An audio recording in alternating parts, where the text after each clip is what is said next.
Episodio 19 de Contraataque. Hoy tenemos un invitado especial que ya ha venido a nuestra casa en Fundación Blockchain, pero esta vez en Contraataque, y te aviso, espadas, Sol de Mayo, conflicto, te vas a pelear con gente después de esto. Ah, mira. Todos los mensajes que te van a llegar van a ser puteadas. La vez pasada también. La vez Cuando pasada- fui a Fundación Blockchain me terminé peleando bastante. O sea que O recibí muchas puteadas, no sé si me las lecciones no vengan, le generamos quilombo. Pero sigo viniendo, me gusta que me putee. Y bueno, ahí está. Bueno, bienvenido, Agustín. Gracias por la invitación. Y gracias por venir. Estamos con Roberto, estamos con Nahuel, como siempre, el equipo. Y acá Felicito por el boliche. está bueno el boliche, ¿no? Muy lindo, sí. Está lindo, quedó lindo. Todas esas plantas son reales, Ah, así que hay insectos por todos lados. llegan todas las mañanas. Todas las mañanas queda muy bien. Pero bueno, en realidad este contexto que vos das está bueno porque ya viniste, hablamos de economía, pero hablamos de blockchain, hablamos de moneda digital, todos temas que vamos a tocar hoy.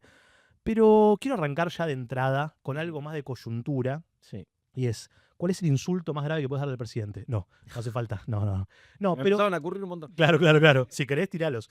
No, pero hay algo que... ¿Ocurrir o copiar lo que te mandaban a vos después de... Copy, pego, cambio. Cambiás el nombre nada más. No, pero quizás arrancar con algo de coyuntura, y acá, nada, Robert es economista, así que va a poder preguntarte mejor de estas cosas, pero quiero arrancar con lo más simple, que es, para mí el presidente quedó muy raro la otra vez, jactándose que la inflación había dado 0, Ujú. cuando todos los medios aparecía que había dado 2,1, corríjame los números, por favor, Sí. porque él antes en carajo había dicho, digamos, o sea, va a dar con 0 en Sí, agosto. en agosto va a empezar con 0. Y después se tomó de la mayorista, que en agosto, no, encima el dato de julio. Claro. Ni siquiera, bueno.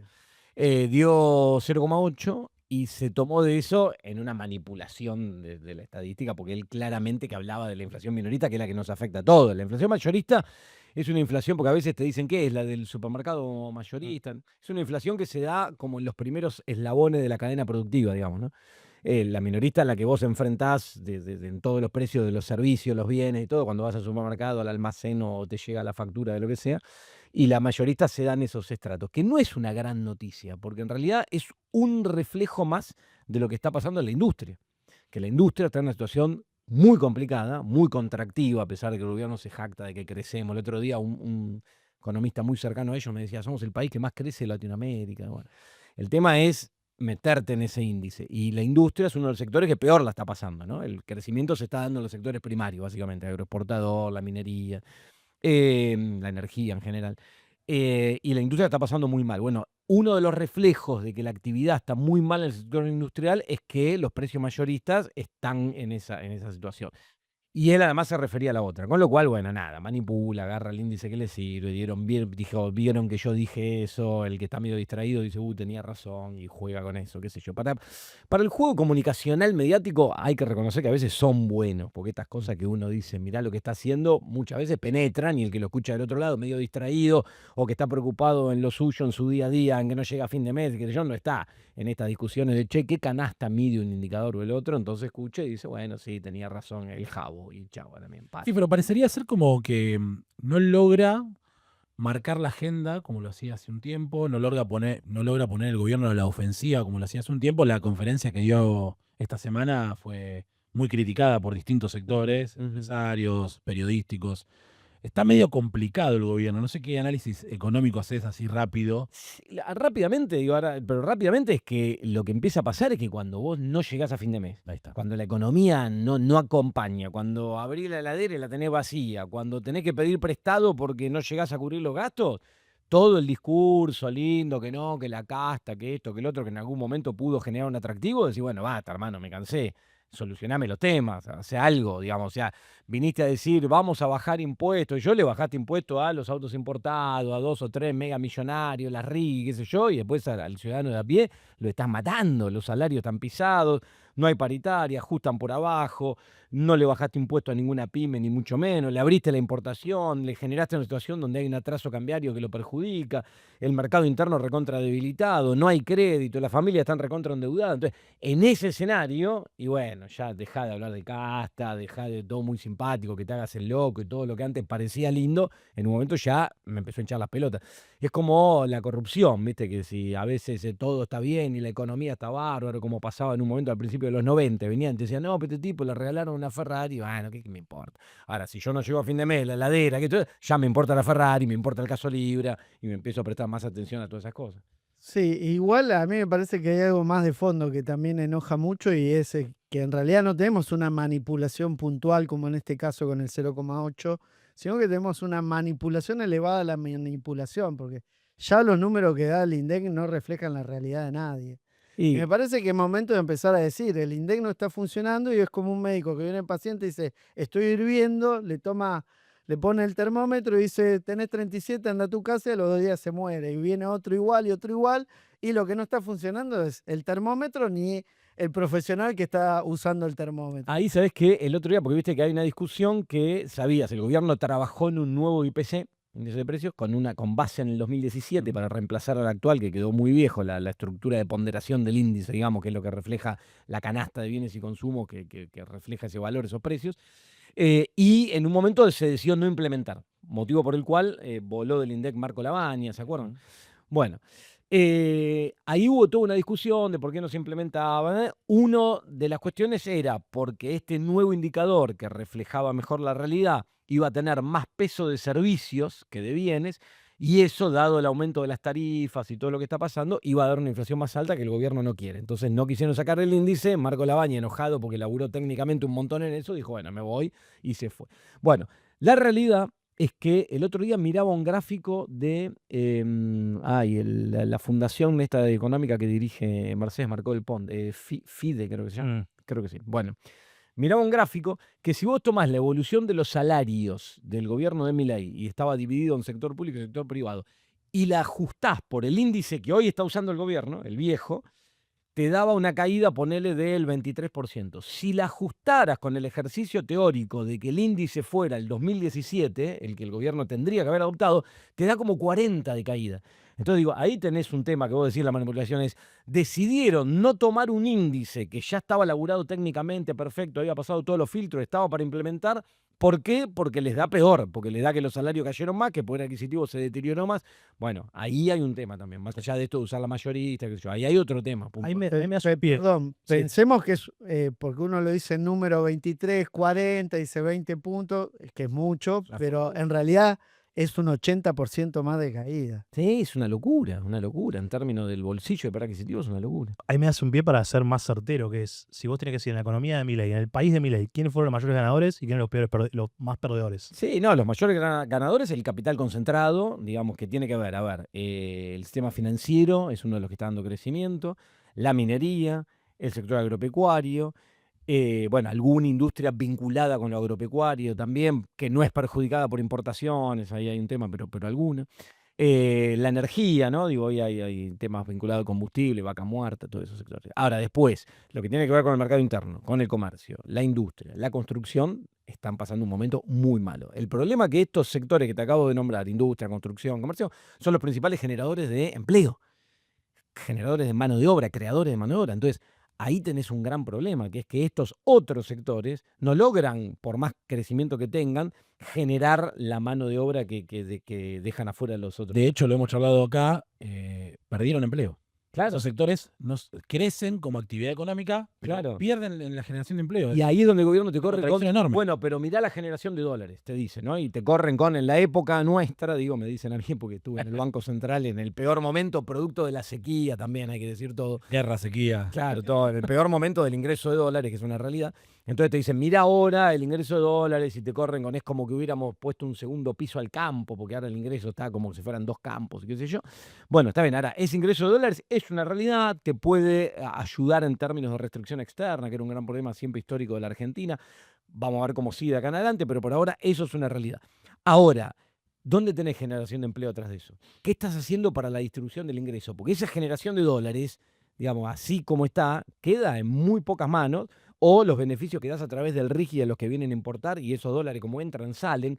Entonces, ¿qué es lo que le cambia a la realidad de los argentinos, digamos, ¿no? Que en definitiva, al final del camino, el gobierno debería preocuparse, aunque no le importe por otro motivo, porque te van a tener que votar si querés seguir en algún En momento. términos pragmáticos, poner Claro, corto. pragmático, porque el tipo del RIGI ni siquiera está acá, ni vota ni un carajo. El tipo de acá que sí tiene un interés, que está concentrado, es un voto. Entonces, algo vas a tener que hacer, y el gobierno pareciera desentenderse de todo e insistir con un discurso que le garpó para llegar, porque había un muy mal momento, una situación económica casi descontrolada, y ese enojo que representaba Milei, ¿no? Que era ese tipo que no era que te decía, yo te entiendo que estés enojado, no, te decía, yo estoy enojado como vos, yo estoy más enojado con vos, entonces se sacaba, se ponía colorado, puteaba, y eso generó una empatía con el que la estaba pasando mal. Pero eso se agotó, empieza a agotarse ya después de 3 años, y de cara a una elección, y dice, bueno, hermano, dame algo.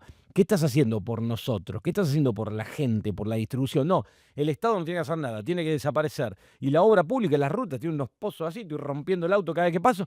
No, bueno, eso no es un tema del Estado, no. Y la educación no la financiamos porque el Estado ahí no tiene que estar. Y la salud no, tampoco. Y si hay un problema entre privados, entre deudores que toman créditos, que los bancos se exceden con las tasas, no, es un tema entre privados, yo tampoco me meto. Bueno, hermano, ¿para qué carajo estás? Entonces, ahí empieza a haber un problema, ¿viste?, que tensiona. Bueno, es que ideológicamente la propuesta de Milei. Milei cree en eso, cree en el no Estado, ni siquiera un Estado mínimo eficiente, cree en un no Estado, un anarcocapitalismo, un experimento totalmente fuera de la realidad. Y lo que vivimos es ese experimento fuera de la realidad.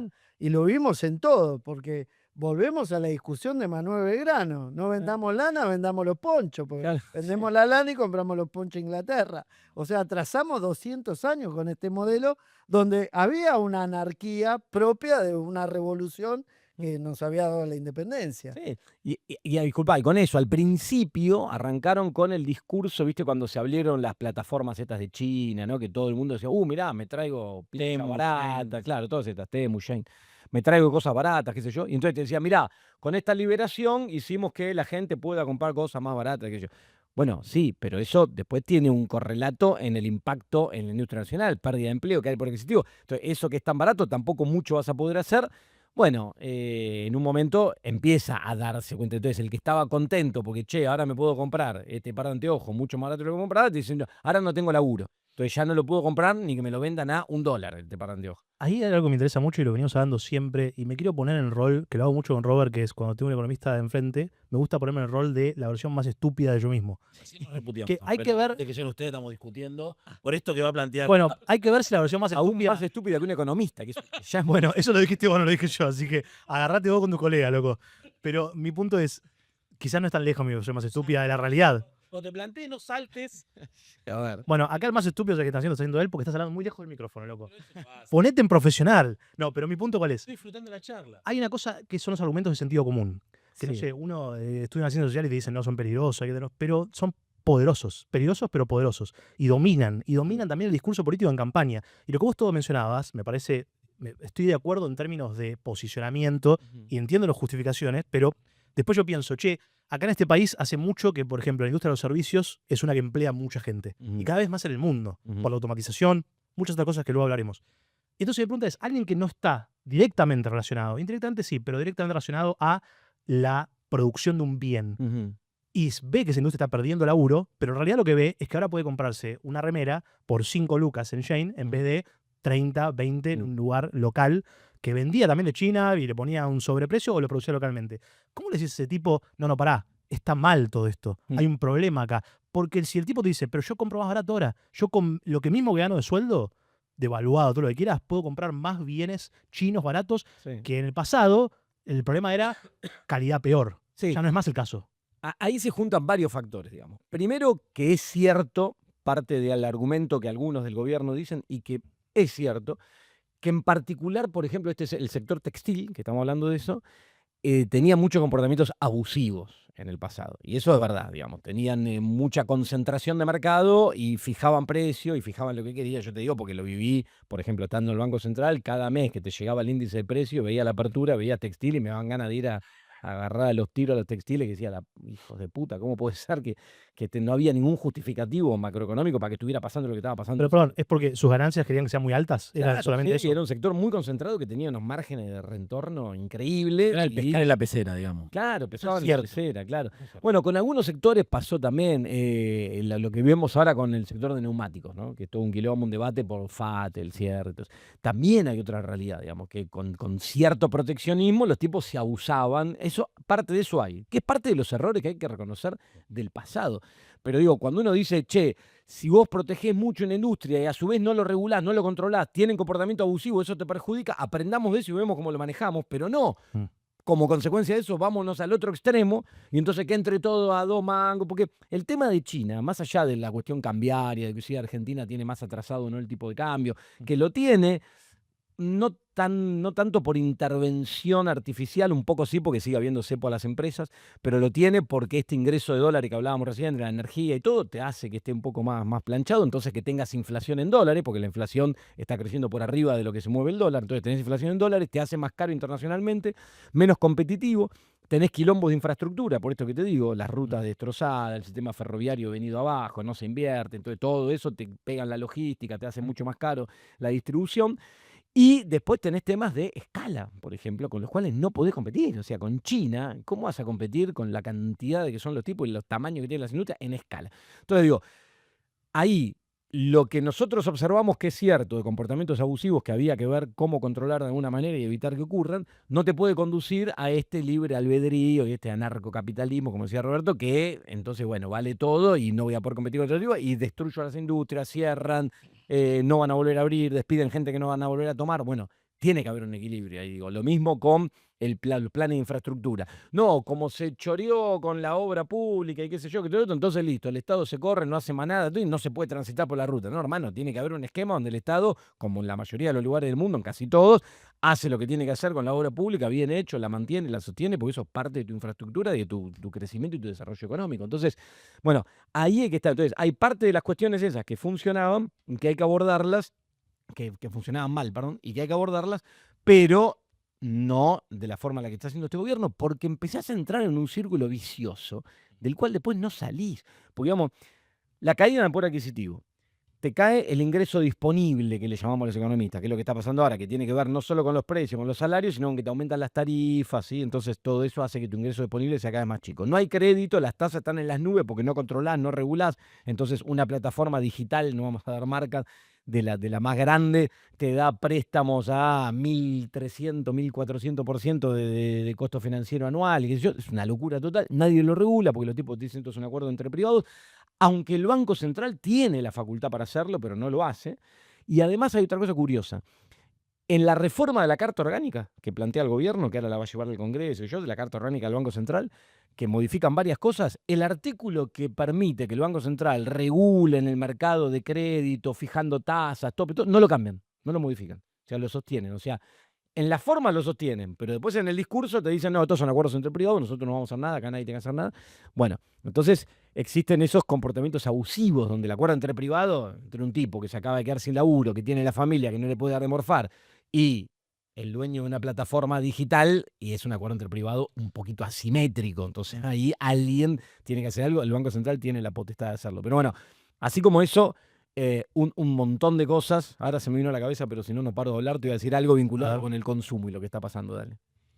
No, Sí, perdón. por favor. No, a mí me parece que está bien, coincido con el diagnóstico, con el cuadro, pero me parece que también desde el otro área de pensamiento, que no es la mileísta o la macrista, hay que hacer una autocrítica, porque el comportamiento abusivo también es parte de la naturaleza humana cuando tiene alguna ventaja, más allá de la asimetría en una negociación libre entre el ultramillonario latinoamericano de una plataforma y un desempleado. Pero también pasa con el dueño de la pyme y vimos el dueño de los neumáticos, ¿no? Ujú. Y la realidad es que ahí el Estado, si vos vas a proteger un área, si vas a darle una ventaja impositiva, pensemos nada más en Mercado Libre, todo lo que recibió ahora por ser una plataforma tecnológica, que son no sé cuántos miles de millones de pesos. Estaban Eh, diciendo 8 millones de dólares al día, estaban diciendo. Bueno, Como un cálculo. pensemos que, ¿por qué no hay que ponerle ciertas pautas? Primero de desacople de esa ventaja que se les da cuando es un capital inicial.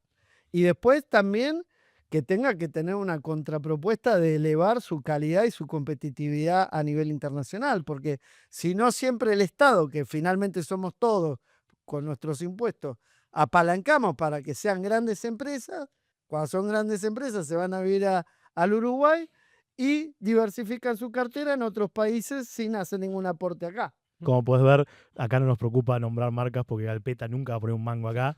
Somos tan cucas todo que el tipo va a salir corriendo antes de poner. Yo por la duda no la nombré. Yo a ningún lado nombro a ninguna porque Corres el riesgo que te digan, boludo, ese es auspiciante. No, No, acá no, olvídate. No, nosotros no nos auspicia a nadie. Por suerte y por desgracia.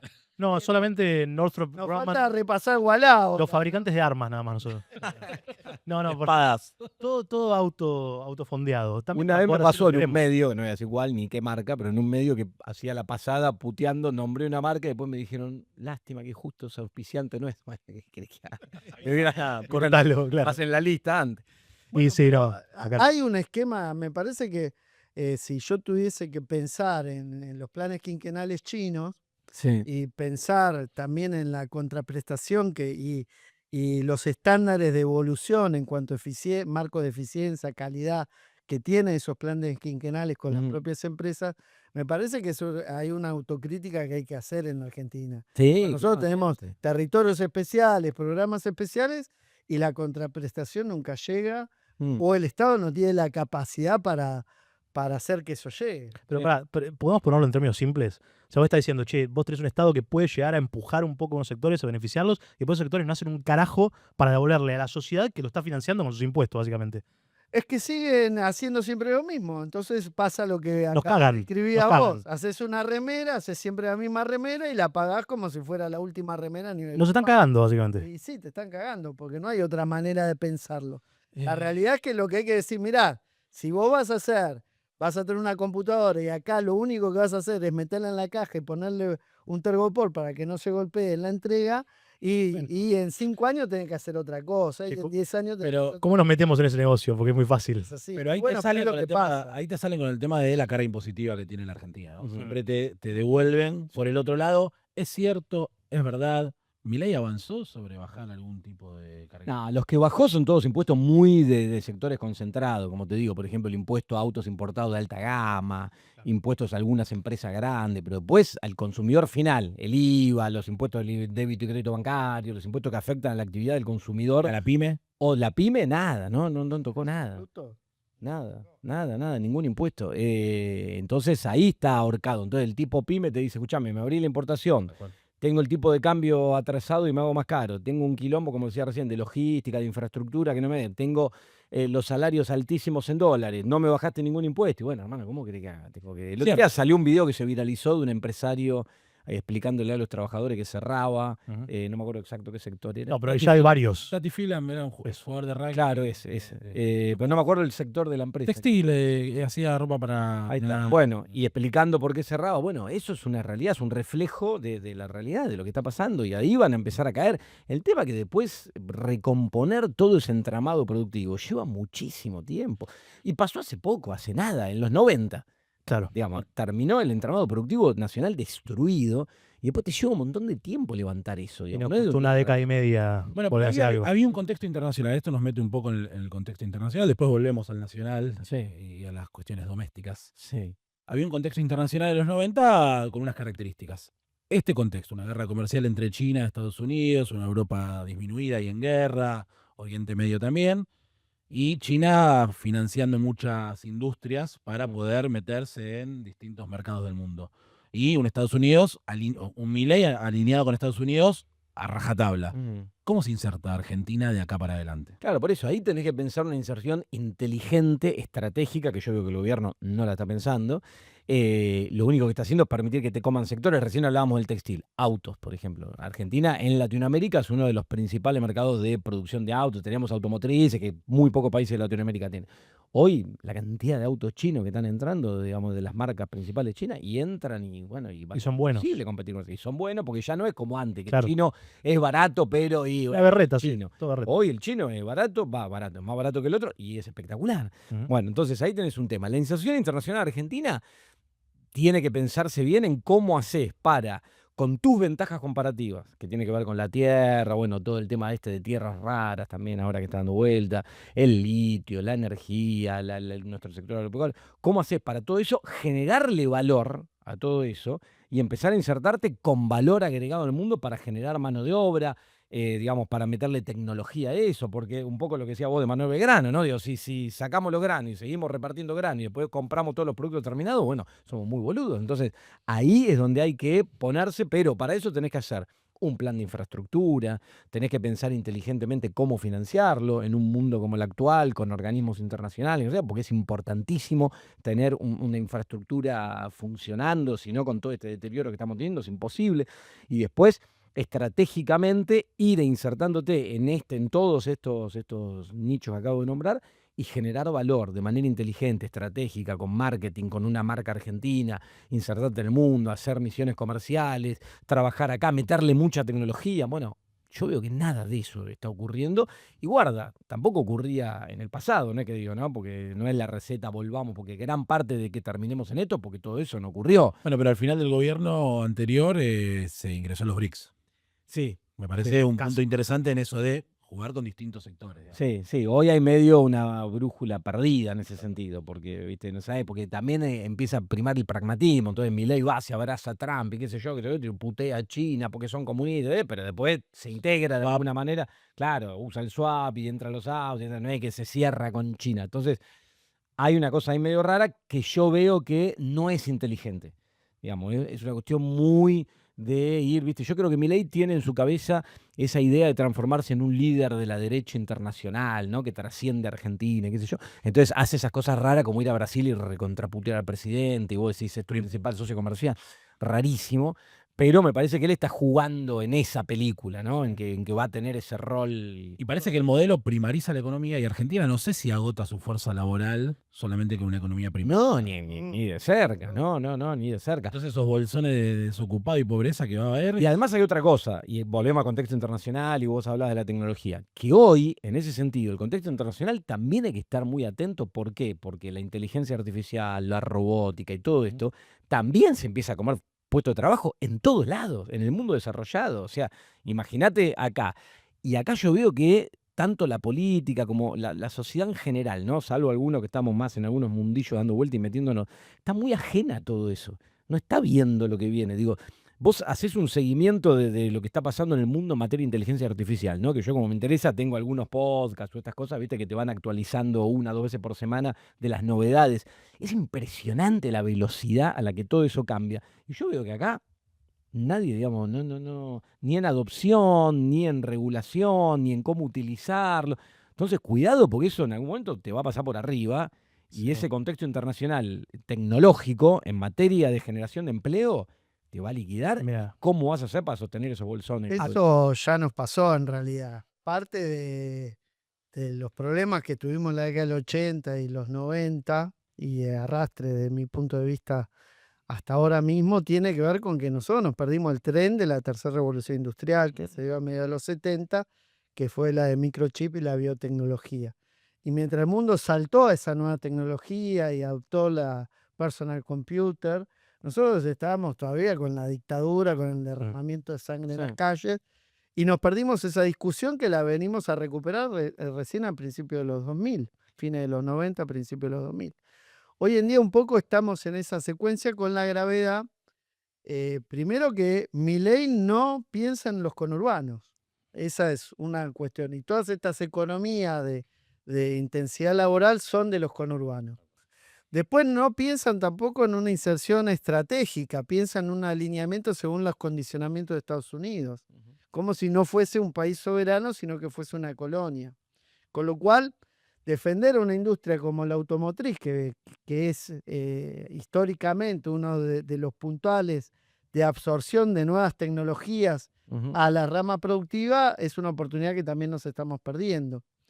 Y por otro lado, también lo que pasa con Milei es que es altamente ideológico como el que ve, porque él piensa que el que no se adapta por sí mismo es porque es ineficiente y no importa. Entonces estamos en un cuadro realmente muy preocupante, porque no está dentro de la cosmovisión ni del presidente ni de gran parte de su equipo de gobierno, fundamentalmente en Sturzenegger, que si hablamos de oportunidad de fracasar como se le dio en este país a Sturzenegger, creo que no se le dio a nadie, pues fracasó con De la Rúa, fracasó con Macri, y ahora vamos por la tercera fracasada porque la gente ya se da cuenta que esto no está conduciendo a nada. pero no le tiene que salir bien entonces, ¿no? No, ¿No? le va a salir un fracaso mayor. Dale, Tercera la vencida. ¿sí? Dejale una, pobrecito.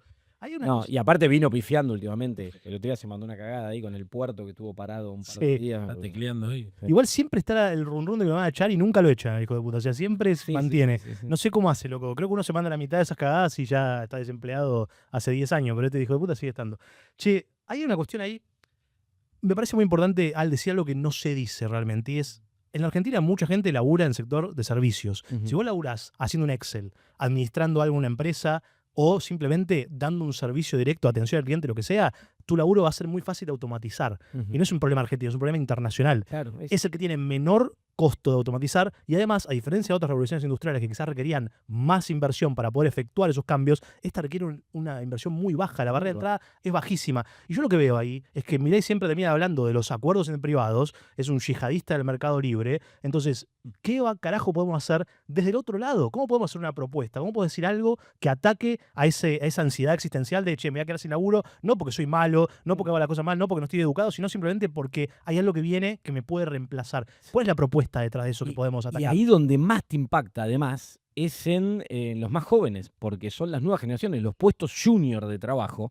Son, digamos, hoy, antes lo que vos para hacer en determinada escala más junior necesitabas un abogado, un contador, planillas Excel, como decís, temas de impuestos. Todo eso hoy lo haces, pero de sobra, bien, rápido, de una manera recontraeficiente, con un plan de cualquier antrópico, $20. de $20 por mes. Entonces, y eso ya es una realidad. Y ahora con el tema del cowork y todo esto, cada vez más se mete solo, se mete en la página, investiga, saca, va, se mete en tu mail, contesta. Secretarias, digamos, ahí tenés en el sector servicios una cantidad de empleo que empiezan a hacer. Bueno, ¿y qué vas a hacer con eso? Y yo veo con mucha preocupación que acá no se está atendiendo. Por ejemplo, un pibe que hoy está yendo a la universidad a estudiar cualquiera de estas carreras que digo, yo creo que sigue estudiando con la misma lógica con la que la estudié Claro. yo en la década del 90, que todo esto no existía y tenía sentido. ¿Hoy qué sentido tiene? Y es difícil, porque esos cambios además son muy difíciles, porque los docentes que forman a estos pibes tampoco tienen la más puta idea de todo esto que está pasando. Claro. Entonces, y no hay una política de Estado.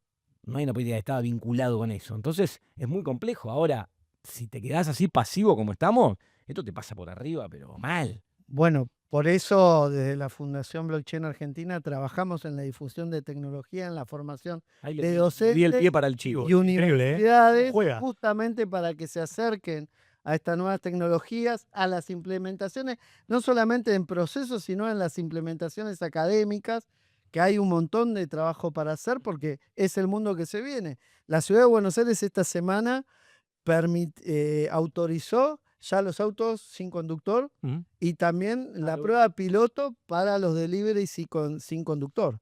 Con lo cual, no es solamente, a veces uno piensa en el trabajo de oficina, Claro. no, también no. es lo básico que dice, me quedé sin laburo, bueno, El voy a Uber. trabajar Sí. en una plataforma. ¿no? Desastre. Hoy leí hablando de eso que Amazon arranca una prueba, empieza a repartir paquetes livianos con drones. Con drones, en sí, Estados Unidos, en 500 estados de Estados Unidos. Sí, hay una rosca ahí que viene hace más de una década el tema de los drones. Lo que pasa es que la IA y los modelos neuronales que aprenden y continuamente toman feedback fueron un poco un desbloqueante para que funcione. Porque el problema hasta ese momento era, che, los drones o son rutas predeterminadas, o es manualmente, era un quilombo. Ahora eso fue un desbloqueo. Ahí, y quiero aprovechar también el chivo que tira Robert de manera descarada, pero también muy estratégicamente, que es decir, loco, yo ahí soy muy también yihadista de la no regulación con la tecnología. Siempre y cuando entendamos qué es el riesgo y qué es lo que podemos perder. Y ahí es tecnologías que se autobalancean. Por ejemplo, si vos lo que tenés miedo, que es real, tenés ese miedo, de no saber qué carajo es real y qué es falso cuando entras en Instagram, que es un avatar de IA y que no, que hoy todavía podés reconocerlo hasta por ahí, pero cada vez menos. Sí, Y capaz que en un año para nada lo vas a reconocer. Hay tecnologías que pueden ser un contrapeso de eso. Blockchain, como algo descentralizado, para poder verificar datos, verificar identidades, que quizás ni siquiera lo controla un Estado o una empresa, sino que realmente es descentralizado, podría ser la herramienta ideal para poder verificar, por ejemplo, que una persona sea una persona y un avatar. Sí. Lo mismo con una firma, lo mismo con un documento, lo que sea. Entonces vos tenés que pensar no en prohibamos, porque eso primero te deja atrás de otros países que no prohíben. Y después realmente podés tener beneficios reales, porque una cosa es la pérdida de laburo y otra cosa es poder vos hacer tu laburo mucho más rápido, mucho más barato usando esas herramientas. No, que hay un tema, esto es un laburo importante de ustedes, que es el tema de la difusión de esto. Porque si vos preguntás, la gente, blockchain, no tiene ni idea. O sea, lo sumo, alguno lo relaciona con Bitcoin, Claro. otro lo relaciona con una cosa especulativa financiera, pero nadie comprende de verdad la tecnología y todo lo que se puede hacer a través de la tecnología blockchain. Entonces, ahí hay un laburazo pero que aparte, antes hablábamos de los temas económicos. Por ejemplo, la tokenización Sí. en esquema blockchain te dinamiza un montón de sectores, de construcción, inmobiliario, agropecuario, un montón con el solo hecho de poder de manera regulada, oficializada, etcétera, tokenizar proyectos. Bueno, pero eso hay que explicar, digamos, es muy difícil de sentir. Déjame darte un pie ahí, porque quiero una cuestión Dale, puntual. vamos. Si tenés 20, 30 años, la posibilidad de comprarte una casa es muy baja. Ajá. ¿Vos ves ahí en la tokenización una forma de revolucionar el mercado inmobiliario? Recontra. ¿Cómo? ¿Cómo Sí. funciona? Y a través de, tenés formas de tokenizar de manera directa a través de tokenizar metros cuadrados o de tokenizar a través de, no sé, el fideicomiso, la estructura financiera que tengas montada sobre el proyecto. Pero la idea es permitir que pequeños inversores, digamos, puedan acceder a la rentabilidad y participar de proyectos donde con $1.000, $500, en vez de estar especulando, comprando una acción de qué sé yo, un bono de qué sé yo, de una acción de Estados Unidos, qué sé yo, pueda financiar proyectos reales acá, bien atomizados, y que eso permita las condiciones para que esos proyectos también generen financiamiento y le permitan a través del financiamiento tradicional. Hoy no podés, no hay, los bancos no dan crédito, las tasas que tenemos hoy son una locura. Bueno, que en esos esquemas, en esquemas de blockchain descentralizado a través de token con pequeños inversores y con ahorristas del otro lado, se puedan construir cosas y se pueda calzar esa forma. Y hay ejemplos en el mundo donde esto está funcionando, digamos. Argentina, hoy hay que decirlo, algo está avanzando en tokenización por el lado de la Comisión Nacional de Valores, qué sé yo, pero todavía para proyectos muy grandes, en escala, porque te permiten solo tokenizar fideicomisos financieros que están registrados en la CNB y eso implica que sean proyectos grandes, ¿no? Entonces, si vos decís, no, quiero hacer acá un edificio de 4 pisos, tokenizarlo, que sería una buena estrategia, hoy no podés todavía porque no te dan los números. Pero yo creo que se va a ir avanzando, pero digo, todo eso tiene que ver con blockchain. Digamos, hay proyectos acá en Argentina vinculados con el sector agropecuario, con agrícola en particular, con el tema de la soja, que también te permite invertir, porque digo, te permite con una estructura tecnológica muy interesante, transparente, trazable y todo lo que sabemos, te permite hacer pequeñas inversiones y acceder a tasas de rentabilidad muy interesantes y a proyectos concretos, reales, digamos, ¿no? Que tiene mucho más lógica que la promesa de pago, que puede ser un bono o subirte al tren de estas acciones que salen en Estados Unidos, como salió este año, que valía no sé cuántos trillones de dólares y a los 20 días cayó el 40%. Bueno, Sí, Tesla, sí, SpaceX en realidad. sí, claro, SpaceX, por eso. Y ahora hay que tener cuidado porque se vienen las de IA, ¿no? Sí, Se viene Anthropic y OpenAI. OpenAI Igual también. yo sin negar la importancia ahí estratégica que tiene del mundo blockchain la tokenización, creo que hay una mirada un poco más terrenal de eso que no es solamente la nube y la IA, sino que, por ejemplo, en el mundo hay más o menos 450 millones de trabajos que tienen que ver, o sea, de personas que trabajan en el mundo de la inteligencia artificial, los datos, ir formando las distintas herramientas de trabajo con inteligencia artificial. O sea, no es un mundo que está totalmente alejado del ser humano, digamos. Hay 400 millones de personas en el mundo y después todo el impacto que tiene en el ambiente, digamos. Yo siempre trato de, mi rol acá, en este lugar, es bajarlo un poco a la tierra. Sí. Entiendo lo que se viene, entiendo la importancia. Ahora, no lo despeguemos del ser humano y no es que es algo que no tiene que ver con el ser humano. Hay 400 millones de personas en el mundo laburando de eso. Y los centros de datos también impactan sobre el medio ambiente, digamos. Hay toda una cuestión que tiene que ver con la realidad. No es todo un mundo etéreo que no impacta sobre los seres humanos. ¿Tu rol es ludita? Sí, soy Sí. ludita del ir rompiendo cámaras de Sí. vigilancia por el mundo. Dos cosas quiero decir. Pero bueno, Primero, para entrar en ese debate, Sí. para hacer un contrapeso. no, sí, pero yo lo que digo, toda revolución tecnológica, y esto es, más allá de la discusión, si es una aceleración, no, se Está bien, está bien. investigando, Sí. va hacia un lugar que nadie sabe exactamente cuál es y con una velocidad desconocida.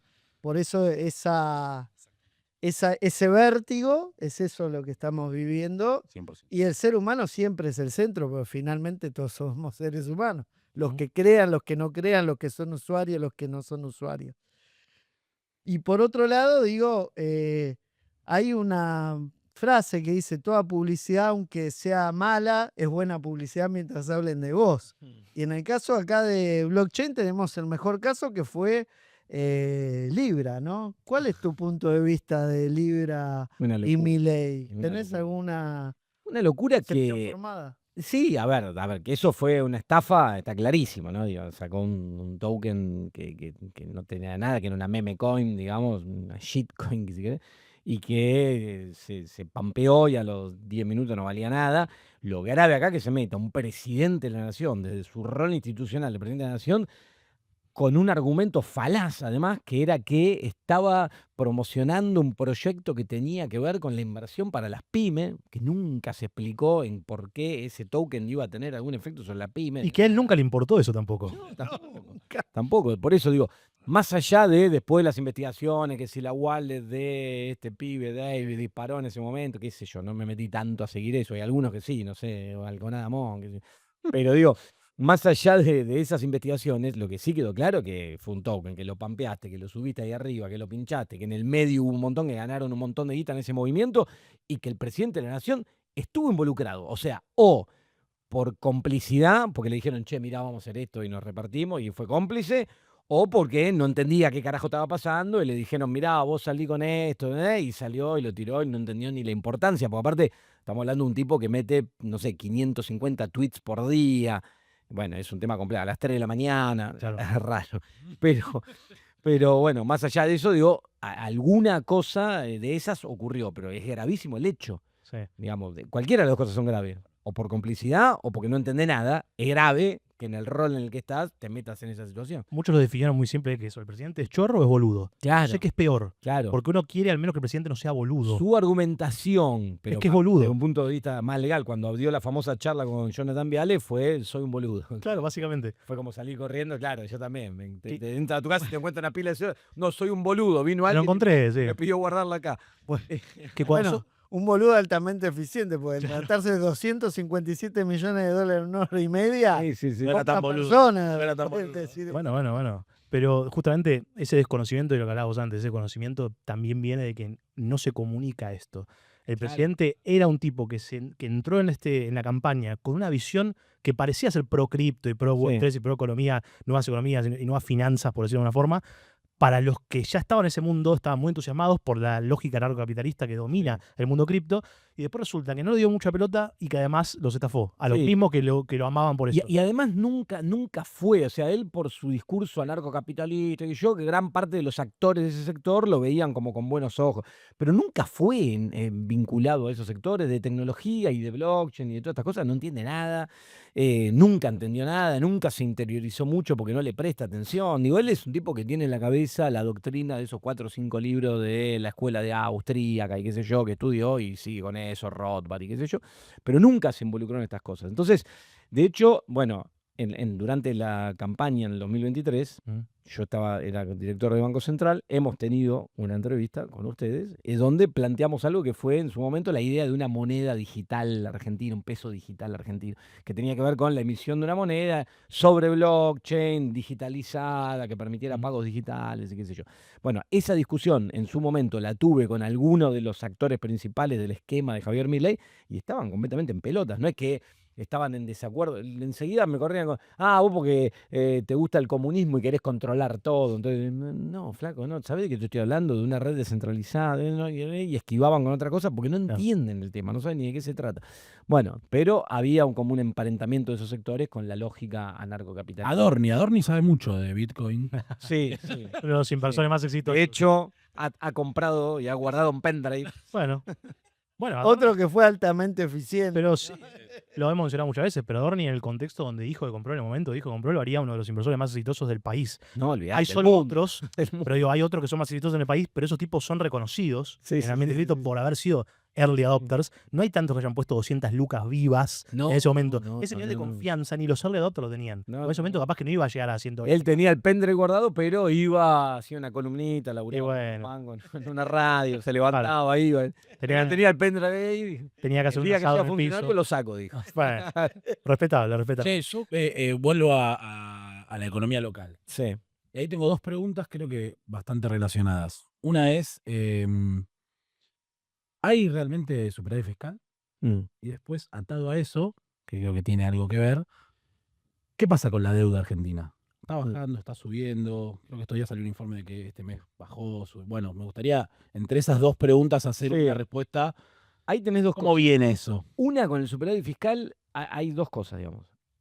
Una es la foto y la película, que ahora me voy a meter con eso, y otro es dentro de la foto, digamos. ¿Por qué? Primero, lo que tenés mostrado como superávit está muy maquillado por cuestiones que el gobierno hoy está incumpliendo, algunas que son quilombo desde el punto de vista legal incluso, por ejemplo lo de las universidades. No te salió la ley, se aprobó la ley y no te pago. Sale, va a la corte, le dicen tenés que pagar, no, tampoco te pago. Bueno, ahí estás metiendo como una deuda encubierta, por eso también se vincula con lo otro, ¿no? Porque vos decís, independientemente del sello político, alguien va a venir y te va a decir, che, hermano, acá hay una ley que incumpliste, un fallo judicial, todo esto lo tenés que pagar y alguien lo va a tener que pagar. Hoy no está registrado como deuda, no es un bono, pero está ahí guardado abajo de la alfombra. Y después lo mismo, lo que te decía antes, transferencias a las provincias, que también estás incumpliendo legalmente. Vos le tendrías que transferir transferencia automática, y no la estás transfiriendo. Y las provincias, algunas, por vínculo político, porque no la quieren pudrir, por ahora no te lo piden, pero en algún momento cuando vean el hueco van a ir a la justicia y van a decir, che, hermano, muy bien. Más debilitado esté. Claro, sí, o al que venga, lo que sea, van a decir, che, me pisaron todo esto. Después, el tema de la infraestructura, porque yo tengo superávit porque no invierto un peso en una ruta. Bueno, en algún momento la infraestructura la vas a tener que soltar y ahí también estás acumulando una deuda oculta. ¿Por qué? Porque cuando vos no metés mantenimiento un año, no metés mantenimiento 2 años, el costo no es que aumenta un 10%, un 20%, empieza a escalar porque cada vez es más caro recuperar esa infraestructura, cada vez es más caro. Entonces, la inversión necesaria cada vez es más grande. Entonces, ahí tenés un montón de cuestiones ocultas que te hacen que está bien, yo estoy viendo un superávit, pero guarda, porque está maquillado por todos lados, porque no estoy cumpliendo con esto, no estoy cumpliendo con esto, no estoy cumpliendo con esto, entonces muestro el numerito. Y después la película, que es decir, ese superávit, que es la que más me preocupa la película, porque este superávit, ¿es sostenible a lo largo del tiempo o no? Yo creo que no. Y ya veo con preocupación que los indicadores de recaudación, los últimos 9 meses, vienen dando negativos por la caída del consumo, que ahora también me meto un toque con eso. Nosotros le dimos un nombre a eso. Canibalismo fiscal. Claro. Que cada vez ajustás más, Claro. recaudas menos y tenés que ajustar Es más. que es el perro, viste, que se No va. estaba mal el nombre, ¿eh? No, lo voy a tomar. Bueno, pero un 10%. Bueno, está bien, un día no es tan. No, me pido 20. Te cae.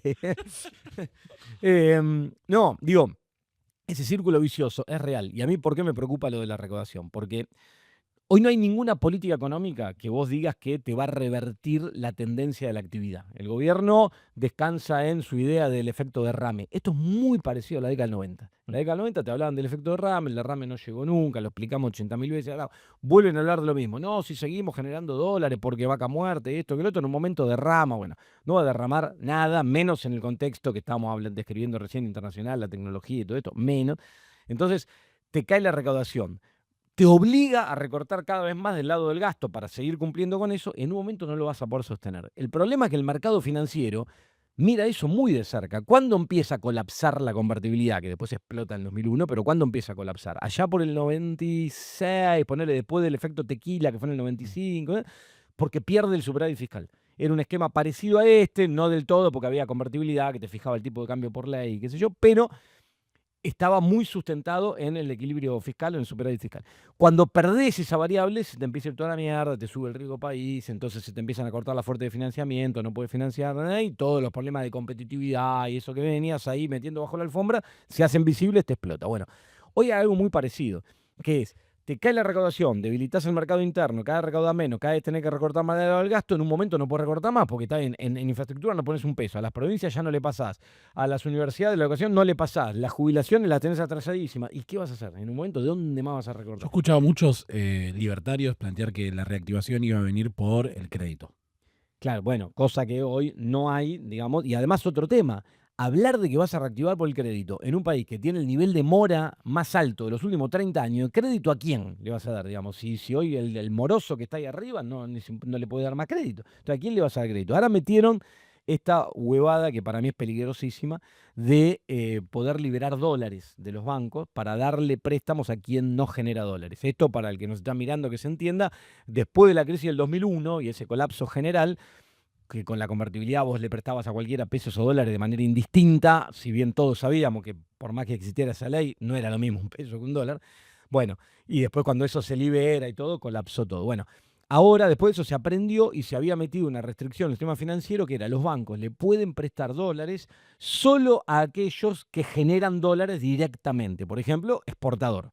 Viene la empresa, te presenta todo número, yo exporto tanto por año, genero dólares, bueno, te doy un crédito en dólares porque vos generás dólares directamente. Al que no genera dólares, porque está vinculado al mercado interno, no le prestes dólares, porque ese descalce de moneda es muy peligroso. Bueno, estos tipos dicen que no y van a la idea brillante, en el sistema hay creo que 40.000 millones de dólares, vamos a liberar dólares para dar préstamos en dólares a quien no los genera. Peligroso, muy peligroso. Y aparte, no veo que eso te vaya a reactivar la economía en un contexto donde el consumo sigue cayendo. Y acá me meto en otra discusión, porque el gobierno niega que el consumo esté cayendo de una manera rara y contradictoria. ¿Por qué? El otro día sale Luis Toto Caputo cuando explica esto de los créditos en dólares y dice, bueno, hemos decidido tomar esta medida para reactivar la actividad económica. ¿Cómo para reactivar? Me dijiste ayer que estaba volando. ¿Qué es reactivar? ¿Qué? Reactivar si cayó. Ahí hay una contradicción. Sale hoy Milei, o hoy o ayer, no me acuerdo, y dice, el consumo está en un récord histórico, qué sé yo. Primero, bueno, putea a todos los que miden, como hace siempre, ¿no? A todos los que tienen mediciones de consumo, la CAME y todo esto, porque dice que son todos unos farsantes, que hacen 2 preguntas y a 10 tipos, y después instalan eso porque los odian a ellos. Bueno, después de hacer todo ese repaso, dice, yo tomo el consumo privado, que es el componente del Producto Bruto, ¿no? Cuando vos medís Producto Bruto interno y lo desagregás del lado de la demanda, tenés consumo, inversión, gasto público, exportaciones. Él dice, tomo esa variable de consumo. Ahora, esa variable de consumo no te representa lo que pasa con el consumo en términos de las estadísticas. ¿Por qué? Porque vos, por ejemplo, ahí, los servicios públicos, ahí están contabilizados como consumo, porque vos consumís luz, consumís. Ahora, si yo voy y te pregunto, che, ¿aumentó tu consumo este mes? Vos estás pensando en tus consumos de cuando vas al supermercado. No estás pensando, sí, aumentó porque he prendido luces. Y como me aumentaste la masa de lo que pago ahí porque liberaste las tarifas, el consumo como agregado, como variable monetaria, precio por cantidad, te está subiendo. Pero vos no estás consumiendo más. ¿Entendés? Entonces, ahí hay todo un quilombo que, otra vez, manipulación de estadística, me tomo de esto, agarro esto porque me permite, pero no son ciertas. La realidad es que si te cae el salario real, como hablábamos recién, según el índice más o menos grave, pero te caen los salarios del sector público, del sector privado, perdés empleo formal, el empleo cada vez está más precarizado y ganan menos, las jubilaciones están en mínimos históricos, el nivel de mora porque la gente saca crédito para poder morfar, bueno, perdés empleo, evidentemente el consumo se va a deteriorar, ¿no? Entonces, eso es una realidad que está ocurriendo. Para mí el problema de Milei es que no estudió economía, porque en realidad hay un paper que se llama Inflación estructural argentina y tipo de cambio real, de 1972, de Marcelo Diamant, donde describe todo este mismo proceso que acabas de escribir vos, qué es lo que termina este tipo de modelo. O sea, pasó con Martínez de O, pasó con la convertibilidad, empezó a pasar con Macri, perdió y salió, y se revertieron algunas cosas con algún sesgo que terminó siendo más inflacionario en esos 4 años, pero hoy está haciendo de vuelta el mismo error que hace siempre, sin cuidar el mercado interno, sin entender que la macroeconomía es creación de valor agregado, pues finalmente tenés que crear valor agregado. Y es lo que está descuidando totalmente. Finalmente ese círculo vicioso te lleva a más inflación, a más retraso cambiario para poder sostener este esquema que acaba de escribir y finalmente termina explotando todo. Esperemos que no explote, que salga ante Milei y que se revierta alguna de estas decisiones. Y ahí encaja el tema de la deuda. ¿Por qué? En este contexto. Porque esa situación fiscal que veníamos describiendo te empuja a tener que financiarlo con deuda. Porque este gobierno, el tema de la emisión monetaria es mala palabra, hay que cerrar el Banco Central, que al final no lo van a cerrar. Van a modificar la Carta Orgánica, quieren, no sé. Limitándole las funciones, también un tema que, bueno, da para otra discusión, pero que también responde a una concepción ideológica, así teórica, de esas fanáticas que tiene Milei, que es que si vos tenés un instrumento, un objetivo, ¿por qué? Y te empieza a explicar en raro para que nadie entienda, porque con ecuaciones diferenciales, entonces dice, no, si vos tenés más de un objetivo por instrumento, entonces no te da la ecuación y dice palabras raras, qué sé yo. Bueno, la realidad es que si vos tomás la Reserva Federal en Estados Unidos, tiene objetivos múltiples, por ejemplo. Entonces se ve que allá no entendieron los papers que él leyó. La Reserva Federal tiene objetivos de creación de empleo, de actividad económica, de control de la inflación, de preservar el valor de la moneda, etcétera, como los que teníamos acá. Ahí también, digamos, quizá hay que hacer un poco de autocrítica en que en ese debate entre un extremo y el otro a veces nos pasamos un poquito de rosca, ¿no? Entonces quizá nosotros en un momento se pretendía ponerle a la Carta Orgánica objetivo de género, qué sé yo, digo. Entonces, claro, llega un momento que te vas llega un momento que decís, bueno, pará, no te piden tanto. No te Esa no la sabía, perdón. no te- Es un no te montón, vayas. muchachos. No hace falta tanto. No, pero de distribución, ¿viste? Cosas que vos decís, bueno, pará, no nos vayamos tanto al carajo, pero que tenga objetivos múltiples está bien. Entonces, por eso vuelvo a lo mismo del equilibrio, ¿viste? De reconocer cosas que hiciste mal en algún momento, que te pasaste de rosca en algún momento, entender lo que pasaba en la sociedad, por qué el loco este está acá. Entonces, si vos tenés la inflación en 200% y salís a hablar con la E, lo más probable es que la gente te quiera cagar a trompada, ¿no? Que lo vea como, claro, como un avance en términos culturales. Entonces, bueno, todo eso hay que hacer un mea culpa de qué situaciones te llevaron a esos problemas macroeconómicos reales, ¿no? Porque después hay otras que son verdad, que la sequía fue una realidad, yo la vivía, me estaba ahí toda la mañana, te pasaban las proyecciones de producción del campo y te quería pegar un tiro porque era todos los días peor, peor, peor.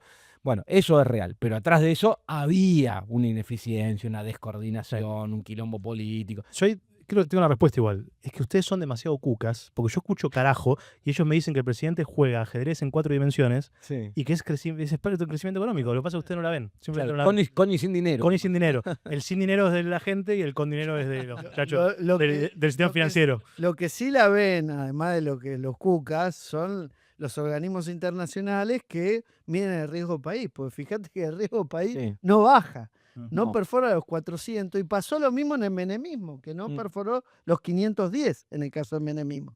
¿Y por qué es eso? Porque se ve este esquema. Y este esquema finalmente lo que te termina dando la certeza es de que no vas a tener posibilidad de repago. Vas a tener que caer en un default en algún momento o en una renegociación agresiva de la deuda, y eso es lo que vemos en el riesgo país. Porque muchas veces los medios tradicionales te transmiten como que en realidad el riesgo país por una cuestión de un sesgo ideológico o de un riesgo ideológico por un cambio. Sin embargo, vos tenés a Lula con 15 puntos de riesgo país Sí. y tenías a Boric con 85 puntos de riesgo país. Y sin embargo, un liberal, libertario, anarcocapitalista, hoy está en 520. Y lo que te dice es que las cuentas no cierran para ninguno del que sabe macroeconomía. Habiendo hecho primer año de macroeconomía, tampoco hay que ser un genio.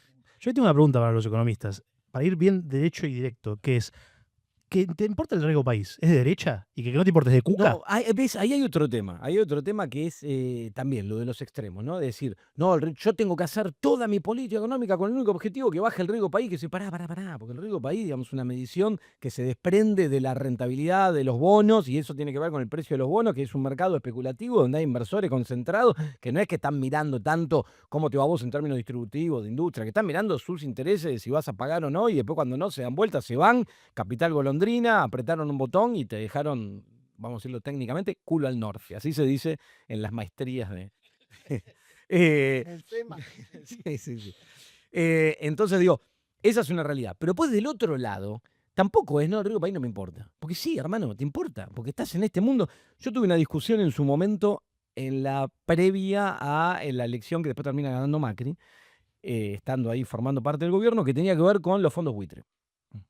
Que era, habíamos bajado los niveles de deuda históricamente. La política de desendeudamiento más importante de los últimos años de la Argentina. Tenías una relación deuda-PBI bajísima, inédita para la Argentina. Eso te da unos grados de libertad espectacular.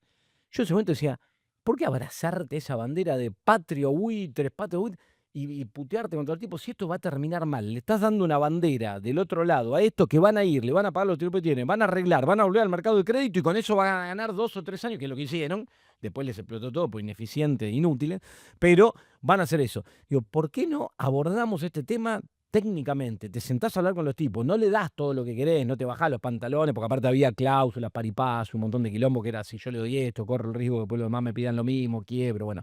Pero bien, sentado, con abogados buenos asesorándote en el plano internacional, te sentás y negociás con estos tipos, cancelás esa deuda y aprovechás ese capital que tenés de 12, 13% de deuda PBI, que es bajísimo, para salir de nuevo a los mercados de deuda, tomar algo de crédito, levantar un poco ese nivel y usar esa deuda bien direccionada estratégicamente para generar desarrollo, crecimiento, no para timbiártela. Bueno, no, te vas al otro extremo. No, esta discusión es patria, buitre, el mercado se va a la mierda. Bueno, no es así, no es tan extremo todo eso. Entonces terminamos en esas discusiones acá, ¿no? Que no, si vos sos liberal, libertario, lo único que te importa en el mundo es el rico país y todo lo demás que se mueran, porque yo lo único que miro es esa variable y tengo la gente tirada por la calle y te digo, mirá, el rico país están 400. Sí, ¿qué carajo me importa? Están muriendo todos. Y del otro lado, nada, no, mira, vale 4.000 puntos. ¿Qué me importa? Son especuladores. No, las dos posturas son dos boludeces. Y la solución, como siempre, está en el medio, en un equilibrio. Es decir, vivo inserto en un mundo que hay mercados internacionales que me generan instrumentos para poder financiarme. Ahora, hagámoslo para insertarlo inteligentemente, para identificar sectores estratégicos, para captar capital y direccionarlo ahí a tasas lógicas, mantener el nivel de deuda en términos razonables, manejables, que puede ser hasta un 40% del producto para un país como Argentina. No hace falta que lo tengas en 10, 12, no tiene sentido, porque nadie te va a salir a agradecer. Che, qué bien que te desendeudaste. ¿Te van a venir a ¿Te agradecer? dan premios? ¿No te dan premios por eso? No, nadie. Y tampoco te premian en las elecciones, está visto. Entonces, Claro. anda a tomar la deuda, anda, direccionar eficientemente, genera empleo, y ahí sí te lo van a agradecer. Che, mirá, diseñaste esta industria, generaste empleo, ahora insertamos, vendemos en el mundo este producto. Si no, no. No, y además, en todo ese esquema, aumentás tus reservas, porque finalmente una de las cuestiones también, porque fundamentales es decir, mirá, te tengo que pagar, la tengo para pagarte, que es el reflejo final de que tenés estabilidad macroeconómica, que es lo que no está pasando ahora tampoco, porque el último informe del Fondo Monetario nos dio reserva neta negativa. Sí, sigue dando negativa. Ahora este año empezaron a acumular un poco más, después de una discusión también donde algunos le decíamos, che, tenía que acumular reserva, el Fondo Monetario también, pero algunos decíamos, hermano, tenía que acumular reserva, y estaban en la postura de que no hace falta, no es necesario. Cerca de 10.000 hasta ahora. Eh, Todo el año, digamos, acumularon. Sí, un poquito más. Sí. Y decían, no, porque después también sobreactuaban. Vamos a comprar cuando rompa el piso de la banda. El piso de la banda. Encima esas bandas que hicieron que se abren, hoy el piso ni sé dónde está, pero debe estar en 800 dólares Sí, menos. muy lejos de 1500. Sí. Entonces, teniendo en cuenta todo este panorama de cara a las elecciones, ¿no? ¿Sobre qué sector o sobre qué economía o herramientas se puede parar el gobierno para revertir un poco este humor social que ya hace un par de semanas, meses largos, viene empeorando? Digamos, ¿tendrán esa capacidad de pragmatismo o son boludos que van directamente a chocarse contra el tren? Sí, yo ¿O creo ves que- una economía donde se pueden parar y decir, bueno, acá hay una luz, ellos tienen una luz al final del túnel? Yo creo que ellos están negados de cualquier pragmatismo, digamos, en el sentido de voy a llevar adelante una política para incentivar la economía, porque no, ideológicamente no van con eso. Yo creo que van a seguir abrazados a la bandera de esta es la nuestra, va a venir el efecto derrame, van a seguir vendiéndote estos espejitos de colores de cómo salió Milei, así que el consumo está en un récord histórico, que somos el país que más crece en Latinoamérica.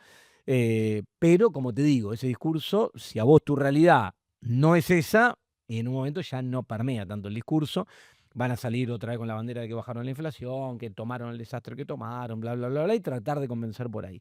Lo que yo estoy viendo en las encuestas, por lo menos de opinión y esas cosas que te muestran, es un esquema complicado porque vos tenés casi un 70%, por lo menos en las que miro un poco más creíble, porque hay de todo, ahí dando vuelta mucha falopa, pero más o menos lo más creíble hay como un 70% que están de desacuerdo con esto, con este modelo económico, que no le gusta, que qué sé yo, que no genera empleo, que la situación que no llego a fin de mes, que si no soy yo el que no llega, veo mis parientes que no llegan, mi familia, bueno, 70% es altísimo. Y también veo en esos estudios que hay un 70% que te dice que no quiere volver atrás. Que ninguna de las opciones que tengan que ver con algo volver atrás los atraen, porque tienen el recuerdo. En ese escenario, ¿qué surge? Es rarísimo. Hoy, viste que empezaron a dar, no, bueno, apareció primero Dante Gebel, después apareció Haddad a decir ahora que quiere ser candidato. No sé si son perfiles para empatizar con la gente, no veo, pero digo, hay un escenario muy novedoso en Argentina. Así como decimos con la inflación, con la inteligencia artificial, no sabemos qué va a pasar acá 2 años porque es incierto. Yo veo acá una cosa muy incierta porque veo esa situación y no es como decís, claro, esto está así, pero en el medio está Pepito que la rompe. No, en el medio hay cosas raras que pareciera todavía que no convencen del todo. Bueno, hay un Dante Gebel capaz termina siendo algo positivo, porque sería un Marcelo Torcuato de Alvear y saltaríamos de la época de Belgrano a 1930, más o menos, tipo que no vive en Argentina hace Claro. 15 años. Bueno, por lo menos habla español, porque creo Bueno, que acá tenemos habla un punto en común, porque Haddad tampoco vive en Argentina. Ahora tenemos una serie de candidatos que Claro, lo cual es una locura que estemos planteando esto. Sí, vienen todos de afuera. Pero bueno. ahí nos vamos a meter en este quilombo, pero el tema es la interna. Porque si la alternativa es realmente el peronismo, el pan-peronismo, con todo lo que quieran entrar, y no importa, ahí no saquemos gente del medio, el problema es quién corporiza todo eso. Pero no vamos a definir nosotros acá, no vamos a ver si va a ser del lado de Cristina, del lado de Axel, si va a ser Massa, si va a ser, o si va a ser algún loco que venga de afuera. Pero lo que sí podemos hacer, lo único que podemos encontrar es decir, bueno, ¿cómo de alguna forma empezamos a instalar un discurso? Y ahí una pregunta muy puntual, que es, si el año que viene vuelve el peronismo al gobierno, ¿qué es lo que hay que reventar inmediatamente de lo que hizo Milei y qué es lo que hay que mantener? Una cosa de cada. ¿Qué es la respuesta? No, lo que hay que hacer es avanzar por un camino de lo que yo te digo, con muchos de los lineamientos de los que teníamos en el pasado, pero haciendo las cosas bien y eficientemente, en términos de la idea de hacia dónde ir. Políticas distributivas, políticas donde el Estado direccione inversiones estratégicamente, que use para eso y para regular, por ejemplo, que hablábamos antes, las tasas de interés con las mortgages, regular, hacer infraestructura de manera inteligente, una política comercial de inserción en el mundo, con un Estado activo. Lo que pasa es que cuando uno habla del Estado activo, presente y estratégico, y vos hablabas de los planes quinquenales de China y las políticas de desarrollo planificadas, que yo estoy de acuerdo con eso, también te encontrás una complejidad del otro lado, cuando te toca estar del otro lado, que es esto del Estado bobo, ¿viste? Que no es por Argentina, porque somos bobos, porque somos tarados nosotros, que el Estado como estructura en esta nueva realidad de tecnología y todo, es muy difícil de mover. A mí me pasó en su momento, al final en el Banco Central, ponele, que los mecanismos de regulación, cuando vos te encontrás con la dinámica fintech, todo, vos pensás que venimos de la estructura tradicional, de 10 bancos, que qué sé yo, los llamabas a los tipos. La fintech, cómo van desarrollando, cómo se empiezan a entrelazar entre el mundo, por ejemplo, cripto y descentralizado, y las monedas fiat, y los diferentes canales.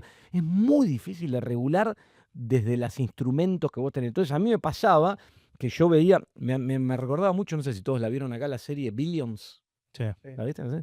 Que era el tipo que estaba en la unidad de control de Estados Unidos, que era el gordo de barba, no me acuerdo cómo se llama, que era el que trataba de controlar, bueno, y tenía en la mira un hedge fund que lo manejaba este otro, Sí, Axe Capital. Axelrod, Bob Sí, Axelrod, sí, sí, sí. ¿no? El personaje, bueno, que volaba, igual era polémico en lo que hacía, pero no importa, volaba, digamos. Entonces, vos lo que veías era que el otro, con las herramientas que tiene todo, le costaba muchísimo controlarlo a este tipo porque es mucho más dinámico, vuelan. Bueno, acá yo veía lo mismo, cuando estaba del otro lado del mostrador, decir, ¿cómo hago con estas herramientas que tengo acá? Y este elefante que para mover un papel de acá es un quilombo, con estos pibes que van, pum, hacen, sacan, y cuando le decís, che, no, para esto no se puede hacer, ya hace un año lo venía haciendo y llegaste tardísimo. Entonces, hay una complejidad también en el mundo actual con todo eso. Cuando uno habla de regulación, no, hay que regular, no es tan fácil, es complicado. Pero bueno, hay que hacerlo, digamos. Sí, Y el también, Estado siempre va detrás, claro, pero ahora mucho más, porque va muy, muy rápido con la tecnología. claro. Entonces, viste, Queda esto, muy atrás. en el mercado financiero yo veía eso. Antes tenías un conjunto de sociedades de bolsa que más o menos armaban, un conjunto de bancos tradicionales que daban crédito, plazo. Hoy es un quilombo, porque todo esto vuela. Y los tipos, todo lo que vos explícitamente no le digas, no, para, esto no se puede, todo lo hacen. Entonces llegás tarde hasta que ves, te das cuenta, metés los mecanismos de control, lo identificás, lo pones en práctica, vas, lo elevás, pasa por un lado, por otro, va al director y la decisión política, ya Claro. se pasaron el mes. Entonces, es muy complicado. Entonces, bueno, pero digo, yo sí creo en que tiene que haber un Estado, hacerlo eficiente al Estado y tiene que ser inteligente en el diseño del desarrollo planificado de la economía, bien pensado. Porque vos decís, comunista, vos querés centralizar todo. No. Bien pensado, un Estado inteligente, eficiente y además que actúe en conjunto con el sector privado. Que además muchas veces es lo que pasa en el mundo. Las grandes empresas tecnológicas que hoy conocemos, todas se nutrieron de desarrollos que vinieron del sector público. Sí. Todas. Que invertían en investigación y desarrollo en Estados Unidos. Sí, y la NASA, después, por ejemplo. claro, y después lo toman empresas privadas, de ahí una cosa, otra, y hacen sus cosas, y bueno, algunos sí la rompen y tienen éxito. Pero digo, Sí. hay un Estado atrás, hay una inversión en ciencia y tecnología, hay un montón de cosas que, digamos, si no, yo veo con preocupación que vamos a un esquema mundial donde todo termina suplantado y vamos a terminar todos en manos de tres tipos, ¿no? Que andás a ver, si algunos tienen perfil más de bueno, otros más de malo, ¿no? Digo, por ejemplo, Amodei parece que es el bueno, Sam Altman parece que es malo, no sé, por lo menos. Pero digo, no podemos estar pensando si eso es así, porque son los tipos que nos van a dominar, porque van a dominar todo. Hoy en Estados Unidos lo que está pasando, por ejemplo, es que ya el peso de las universidades en investigación y desarrollo es mínimo, porque estas empresas se llevan a todos los grandes investigadores y sus equipos y le dicen, escúchame, ¿cuánto cobras en la universidad? No, de $10.000 por año, yo te pago 10 millones, vení y empecé a desarrollar para nosotros.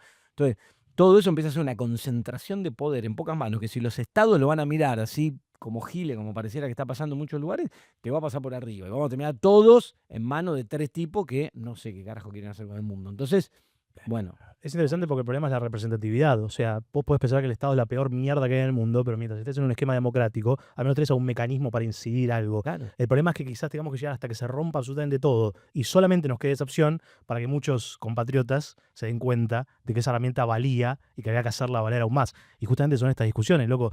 Lo que vos decías de los jeques de la IA. Quizás sean todos buenos, pero el día que decidan ser malos, no hay representatividad, no hay nadie que les pueda bajar la térmica, no lo puedes echar. Son solamente sus inversores. Y mientras sigan generando guita para los inversores, o después los accionistas, van a tener ese poder absoluto y universal. Y si el Estado y las empresas empiezan a depender, por ejemplo, de la infraestructura de IA, bueno, van a tener cada vez más poder. Lo que tienen ahora, estaba leyendo el Banco Mundial y la Organización Internacional del Trabajo, en Latinoamérica daban entre 27 y 38% de empresas en Latinoamérica que ya usaban IA para cuestiones esenciales. Ok, estamos a 2 años de que se volvió realmente popular, imagínate 5 años más. O sea, estos tipos tienen poder sin precedentes realmente. Ni siquiera los jeques del petróleo tienen poder porque estos están insertos en toda dimensión y en todo layer de la capacidad productiva de un país y ahora cada vez más del Estado. Sí. Mirá a la Ciudad de Buenos Aires también, que yo lo celebro que se quieran poner a la vanguardia, pero tengamos también ese cuidado, loco, de qué pasa cuando vos estás básicamente tercerizando las herramientas que te permiten operar como Estado. Complicado. No, Y después, pasa- bueno, para la sola de cierre, y ya te dejo solo por lo que me contabas de qué tendrías y qué no, que la clave está en ser inteligente, ¿no? Porque vuelvo y ya te dejo a los extremos de, vos decías, por ejemplo, qué conservarías, qué no. Ahora está la discusión que hay un sector del peronismo, por ejemplo, que te dice, no, sí el superávit fiscal, y que yo para diferenciarse otro que dice que no. Es que en realidad, digamos, un país como Argentina, tener superávit fiscal siempre que puedas, es lógico, está bien, te evita tener que financiarte de maneras como emisión monetaria, como toma de deuda, qué sé yo, y te permite. Ahora, hay circunstancias, ponele, porque ahora Milei con la reforma de la Carta Orgánica quiere anular eso por completo, que ya no se pueda, porque no tenés forma de financiarlo, tener una situación, quiere meterle el shutdown, que le llaman como Claro, Estados Unidos, sí. que es que si vos no tenés equilibrio fiscal, se cierra el Estado. Bueno, ahora, ponele que te viene una pandemia. Como nos vino una pandemia. ¿Qué carajo haces si tenés esa restricción? Entonces digo, lo único que tenés que ser es inteligente, porque en Argentina, si no, por ejemplo, la convertibilidad fue la respuesta a eso. Veníamos a una hiperinflación. No, porque Argentina somos tarados, todo el mundo tiene su banco central, lo administra, pero nosotros somos tarados y no podemos administrar la política monetaria. Entonces, atémonos un brazo y tengamos solo la fiscal. Atémonos un brazo. Cuando perdiste la otra, ya explotaste. Pero digo, entonces, atémonos a la política monetaria de Estados Unidos, la Reserva Federal. Atemos la moneda con el dólar por ley y listo. Y ahora nuestra política monetaria la manejan ellos. Termina mal, porque la política monetaria de Estados Unidos no tiene que ver con tu ciclo económico, con un carajo. Entonces, termina mal. Bueno, ahora lo mismo. No, vamos a restringirnos, vamos a atar el tema fiscal para que no... No, hermano, la política económica en el mundo diseñó política fiscal, política monetaria, herramientas, modelos, instrumentos, un montón de cosas que la puedes usar eficientemente. Y nadie te dijo que vos, porque somos argentinos y tuvimos en el pasado esos problemas, somos una manga de tarados que no podemos administrar esto ni esto, entonces vamos a restringirnos por acá, por acá. Seamos inteligentes, las herramientas están, las conocemos, sabemos cómo se usa. Es un desafío, el Estado no es la eficiencia hecha a organismo, habrá mucho que laburar y mucho que hacer, pero el camino es por ahí, digamos, si no, esto termina horrible. Ahora te dejo. Sí, no, Para que te igual invertí. a mí no, yo lo que No me digo lo es, insulte a Peter, o Fito. no queda solo en el Estado. A mí me parece que todas las organizaciones humanas están interpeladas por la tecnología y por la dinámica de la tecnología. Entonces es normal que los que están en la tecnología, que son la punta de la lanza, vayan a una mayor velocidad que todas las otras organizaciones. Y me parece que lo que no está prohibido está permitido. Entonces, cuando es algo nuevo y es totalmente dinámico, y lo vas a hacer porque no está prohibido. Y bueno, si eso termina teniendo algún sesgo que dificulte la vida para el resto, el Estado ingresa y regula. Pero está interpelada también la democracia y está interpelado el rol del Estado tal cual nosotros lo conocíamos hasta ahora, porque a diferencia de otras tecnologías, que aceleraban los procesos de trabajo humano, esto también reemplaza en parte el trabajo humano, sobre todo la inteligencia artificial y en la manera de pensar y hacer las cosas también. Por eso es importante entender esto y tener los planos de discusión. Para mí, con todas las críticas que pueda haber en los gobiernos anteriores, me parece que había cierto criterio de planificación, no había una integración quizás política que lleve eso a un lugar mejor y terminó explotando. Terminó explotando en una de las variables más visibles, la inflación. Pero, por ejemplo, tenías pleno empleo. Sí. Y tenías la capacidad instalada casi en pleno uso. El pleno uso en Argentina es cercano al 70%, estaba en el 68,9%. Ahora estamos en el 58% y con Milei tocamos 53% igual que en la pandemia. Ahora me parece que lo que sí faltan dentro de los estados, y no solamente del gobierno, porque estoy seguro que muchos de los miembros del gobierno actual están diciendo, che, la calle está dura, la gente no tiene plata, nos putean en todos lados, no nos van a votar. Y probablemente hay otro grupo que dice lo que dijiste vos, no, bueno, hay que seguir así, está la nuestra. Me parece que lo que nos está faltando, y yo lo analizo en varios gobiernos, ¿no? En lo que es la política macroeconómica, lo que nos está faltando es que tenemos que aprender a dialogar y entender que los puntos de vista, aunque contrastantes, no significan que son enemigos, porque finalmente estamos todos en el mismo barco. Algunos estarán en primera, otros estarán en la bodega, pero estamos todos en el mismo barco. Con lo cual, esos planes de diálogo son los que faltan, incluso dentro de los mismos partidos, dentro de los mismos gobiernos. Y la diferencia ahora a otros momentos es que hay una aceleración derivada de este factor tecnológico que si no lo podemos subsanar estamos en graves problemas. Yo, la verdad digo, lo que tenemos tiene que haber una mesa de concertación de lo que va a ser la política de Estado, porque no podés desarmar Tierra del Fuego, armar Tierra del Fuego, desarmar los conurbanos, armarlo, empobrecerlo. O sea, la pobreza estructural que nos hace la falta de ampliación. Este gobierno no hizo escuelas, no hizo hospitales. O sea, las camas por hospitales por la cantidad de habitantes, más o menos estamos en el 1% de expansión de habitantes. No tenemos escuelas. Los caminos están destruidos. No hay ampliación ni de red, ni de agua, ni de cloaca. O sea, todo ese retraso que es pobreza estructural te lleva a un lugar que después es muy difícil salir. Y ese que venimos a arrastre cada vez en este esquema de que vamos hacia un lado y hacia el otro en los últimos 80, 90 años, ¿no? Yo ahí tengo un par de preguntas que me quedaron pendientes. Pero primero, quiero mencionar algo. Me gusta mucho el discurso de diálogo, pero es demasiado woke, demasiado amigable. Yo me planteo un contrapunto, que es, hay que hacer los debates presidenciales y después se agarren bien a las piñas, porque si hubiera sido eso, hoy sería el presidente Massa. Decime la verdad, comparalos. Entonces, tengo un punto, no me digan que no. Pero volviendo a lo puntual, quiero un par de preguntas enfocadas que nos quedaron medio colgando. Y es, mencionamos mucho el tema de la deuda en términos estructurales, en términos de empresas, en términos del Estado en sí. Y también lo mencionamos un poco del tema de la morosidad y la deuda de los privados, de los individuos. Y se habla mucho de esto y los medios están hablando muchísimo de esto. ¿Quién tiene la culpa? ¿Es Galpeta el que tiene la culpa o es el tipo que se endeudó? Pero yo quiero ir por otro lado, que es, sí, que lo que nos están viendo... Lo que nos están viendo saben que hay un problema de deuda en Argentina. Pero si no son unos tarados que piensan que el Estado es una mierda, la pregunta es, ¿puede hacer algo el Estado? ¿Hay algo que el Estado, en cualquiera de sus niveles, pueda hacer para atacar eso? Sí, de hecho, mira, acá hace pocos días salió en la ciudad de Buenos Aires, y te digo porque participé del armado de eso, una ley que se aprobó, que ya está en funcionamiento, ya está en vigencia, de hecho, para refinanciar deudas de la gente, de privados que estaban en situación 2 o 3, técnicamente se le llama cuando tenés atrasos de más de 60, más de 90 días, hasta 180 días, que puedan refinanciar esa deuda hasta en 24 meses con una tasa de interés anual tope de 35%. La idea, eso se negoció en la ciudad de Buenos Aires, sale de la legislatura, el proyecto lo impulsó Leandro Santoro como legislador porteño. Hubo un acuerdo con el gobierno de la ciudad porque parte del incentivo a que adhieran bancos privados era te damos un 50% de exención en ingresos brutos si vos participás de este programa, a todos los que metas en este programa. Entonces era un aliciente al banco para decir, bueno, tengo esa tasa, además me ahorré para darle una zanahoria y que se sumen. Y ofrecerle a la gente un instrumento para decir, pará, si vos estás desesperado, no podés dormir porque tenés la deuda, tenés una posibilidad de refinanciarla a una tasa lógica con la inflación que hay hoy, qué sé yo, y ordenar este quilombo para volver a ser sujeto de crédito, para que volver a tener, porque si no el problema es que quedás afuera del sistema. Bueno, Eso se implementó, hubo un acuerdo. Los únicos que votaron en contra fueron los libertarios y la izquierda. Siempre en los extremos, por un motivo u otro, votaron en contra. Pero la Claro. verdad que hubo un acuerdo de todos los demás sectores, incluso con el gobierno de la ciudad. Se impulsó esta ley, se aprobó.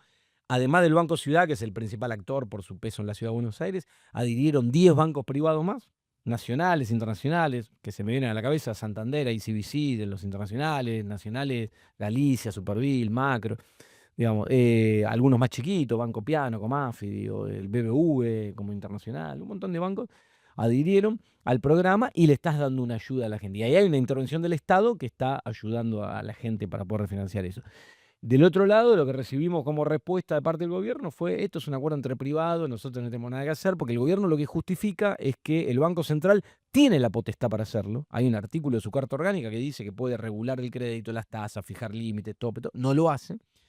En la reforma de la Carta Orgánica mantienen el artículo, ese no lo modifican, pero igual no lo hacen, y salen a declarar que es un acuerdo entre privados, que se arreglen los privados. Si un Estado no actúa frente a una asimetría de poder como esa, donde hay un tipo que te cobra el 1500% porque tiene toda la billetera de la Argentina y tiene todo el capital para poder hacerlo, y del otro lado hay un tipo que está endeudándose para ir al supermercado para comprar la comida porque no llega a fin de mes y si no los hijos no morfan, bueno, eso no es un acuerdo entre privados, eso es un tipo que le tiene el pie en la cabeza y lo está destrozando al otro, y ahí es donde el Estado tiene que actuar, porque si el Estado no actúa para defender a alguien que está en una posición de debilidad, ¿para qué carajo está el Estado? Y actuar inteligentemente. Porque tampoco que estoy diciendo, bueno, que a estos pobres tipos que se endeudaron el Estado le dé un subsidio y le regale guita a todos y que de esa manera los ayudamos. No, porque bueno, pará, porque ahí empezaría el debate, pero ¿por qué yo que pago impuestos, si este tipo se endeudó, para qué se endeudó? De una manera inteligente, hagamos un programa, démosle un incentivo fiscal a los bancos que les sirva entrar, que les solucione la situación de estos tipos, no pierde nadie, alivianamos el problema y nos metimos y hicimos algo activo. Bueno, esa es una solución que yo creo que debería implementarse en muchos lados y creo que el gobierno nacional está, pero en las antípodas de eso, y todo lo ve como que no importa, y lo único que hace es perjudicar siempre al más débil, que es el que sufre detrás de todo esto. Pero una pregunta muy clave ahí es, si el año que viene cambia el gobierno, ¿no hay razón por la cual el gobierno nacional no podría hacer esto a nivel nacional? No, claro, debería hacerlo a través del Banco Central y usar este artículo que tiene la Carta Orgánica, además no solo para solucionar los problemas de los morosos, para regular eficientemente el sector financiero y llamar a este tipo y decirle: escuchame, hermano, 1500% de tasa anual con el costo financiero, y todo, no podés cobrar. Claro. Tu tope tiene que ser este. Listo, querés ganar guita, invertís en tecnología, contratás gente, está bien, nadie está en contra de la empresa, digamos, no es que venimos a poner el comunismo y la centralización, no. Aparte ya se lleva plata del Estado. Sí, a través de los subsidios por ser tecnológica y todo eso. Pero además decía: hermano, está bien, nadie está en desacuerdo, pero lógico, no podés cobrar porque están todos ahorcados 1300%. Y aparte la justificación es muy loca, porque dice: no, como el nivel de mora es tan alto, tenemos que estrangular al que todavía cumple porque es la forma de compensar la pérdida que está. No, hermano, dejate de joder. Entonces, viste, aparte es peligroso, porque el mismo sistema financiero se mete en un esquema peligroso que en finanzas se lo conoce como el moral hazard, es el tema del riesgo moral.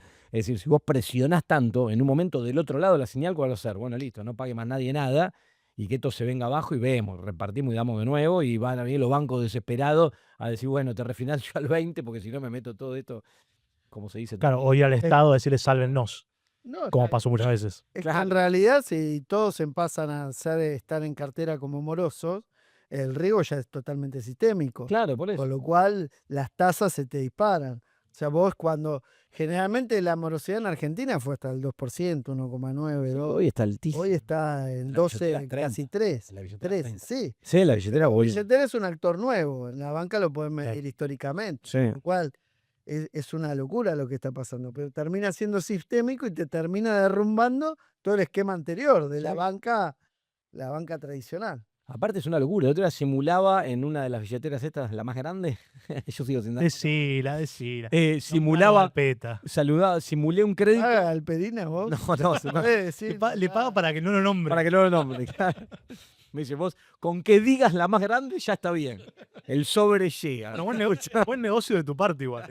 Ojalá nosotros nos pagáramos para nombrar gente. Barato, digo, no es mucho lo que tengo que hacer. No, y hice la simulación de tomar 100.000 pesos y devolverlo en 6 cuotas.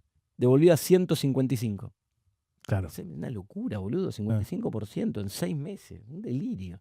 Sí. Bueno, y eso está ocurriendo. Y el que tiene que tomar esas 100 lucas, porque si no, no puede ir al supermercado, las toma y después te va y después va y toma otra billetera. Cuando se quiere dar cuenta, debe 2 palos y tiene un sueldo de 1. Es un quilombo. Tenés buen scoring, porque yo hice la misma simulación y me dio 489. Bien. Bueno, pará, tomo el crédito y te lo presto a 3. Ya se Me Te lo devolvés presto a 2.80. 2.8. Ahí eso se profundiza en los más jóvenes. Hacemos mercado secundario. Hay un rulo acá para Eso en hacer. los más jóvenes. Que Sí, claro. entran, Sí. es muy fácil sacar un préstamo Sí, sí, sí. con 2 clics y sacan y después ven cómo lo pagan. Piensan que desinstalando la aplicación Sí. está, murió la deuda y termina. Bueno, había mucho de eso, que en un momento yo escuché a algunos decían, no, porque ahora saqué acá y después saqué, no me acuerdo, en Wallah y después saqué en no sé qué otra que yo, pero voy cerrando la aplicación, no, hermano. No es así. La desinstala. Era como que descubrí la pólvora. No, Saco pero acá, la además- cierro, saco acá y después... La tecnología va sabiendo hasta dónde estás dispuesto a pagar, lo que sería en microeconomía tu precio sombra. Entonces sabe exactamente hasta dónde vos estarías dispuesto a pagar y qué herramientas tenés para pagar en ese momento. Con lo cual la presión es total. Pues no solamente es una cuestión de la adrenalina del momento de salir en una situación, sino que también hay una manipulación psicológica. Y acá hay otro tema, que de lo que hablábamos antes, que tiene que ver con la ineficiencia del Estado, qué sé yo, y con los problemas que tenemos en Argentina. ¿Por qué pasa esto? En Brasil, por ejemplo, se instala el PIX, ¿no? Que es el sistema de pagos digitales. Lo crea, lo desarrolla y lo implementa el Banco Central.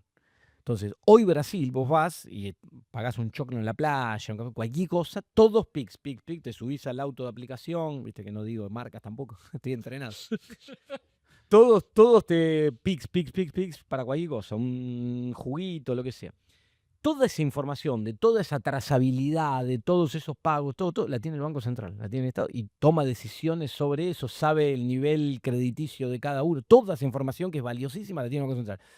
Acá nosotros, producto de nuestra negligencia, que somos medio giles o lo que sea, hicimos que todo eso lo tenga un privado, que encima vive afuera, pero no importa, un privado. Entonces, toda la trazabilidad de toda tu economía, el que te venden el puestito artesanal en la plaza que tiene el cuerpo, entonces toda esa información crediticia, que es lo que vos decís, sabe cuánto cobrás, qué ingresos tenés, cuánto debes, entonces te cobra la tasa según lo estrangulado que estás.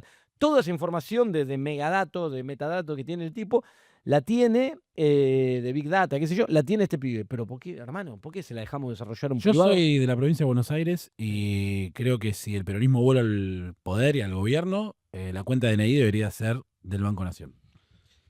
Bueno, y No, yo utilizo cuenta de DNI, también es una herramienta que También tiene... creo, ¿no? Cayó mucho la utilización, ¿o no? Sí, cayó, tuvo un pico con las ofertas que tenía en su Sí. momento. Mm. Hoy cayó un poco, pero es una gran herramienta. Sí. Tiene muchos descuentos todavía. Sí, sí. Yo ahí en el Los durante de Buenos el Aires. desarrollo de eso, eso se terminó, venía ya de antes, se terminó desarrollando durante el gobierno de Macri. Después yo ahí estaba en el Banco Provincia como parte del directorio por la oposición. Y participé de todo ese desarrollo que estuvo bueno. Después cuando llega Kicillof lo hace explotar con los descuentos y te puedo decir. Pero está bueno como desarrollo tecnológico eso. ¿Te puedo decir algo? A mí. Perdón, Sí, acá acaba de ser algo interesante. O sea que podemos decir que fue una política de Estado. Sí, venía de antes. Transversal a varias multipartidaria, sí, Porque interesante. hay esas cosas que pasan, más allá de que me acusen de woke, son las que hay que resaltar. Porque en realidad hay varias cosas que van pasando en distintos gobiernos y no le damos la importancia que tiene. Mm. Ayer estuve en el Más Infinito en la presentación de Clúster Tecnológico Argentino-Chino, CITAC.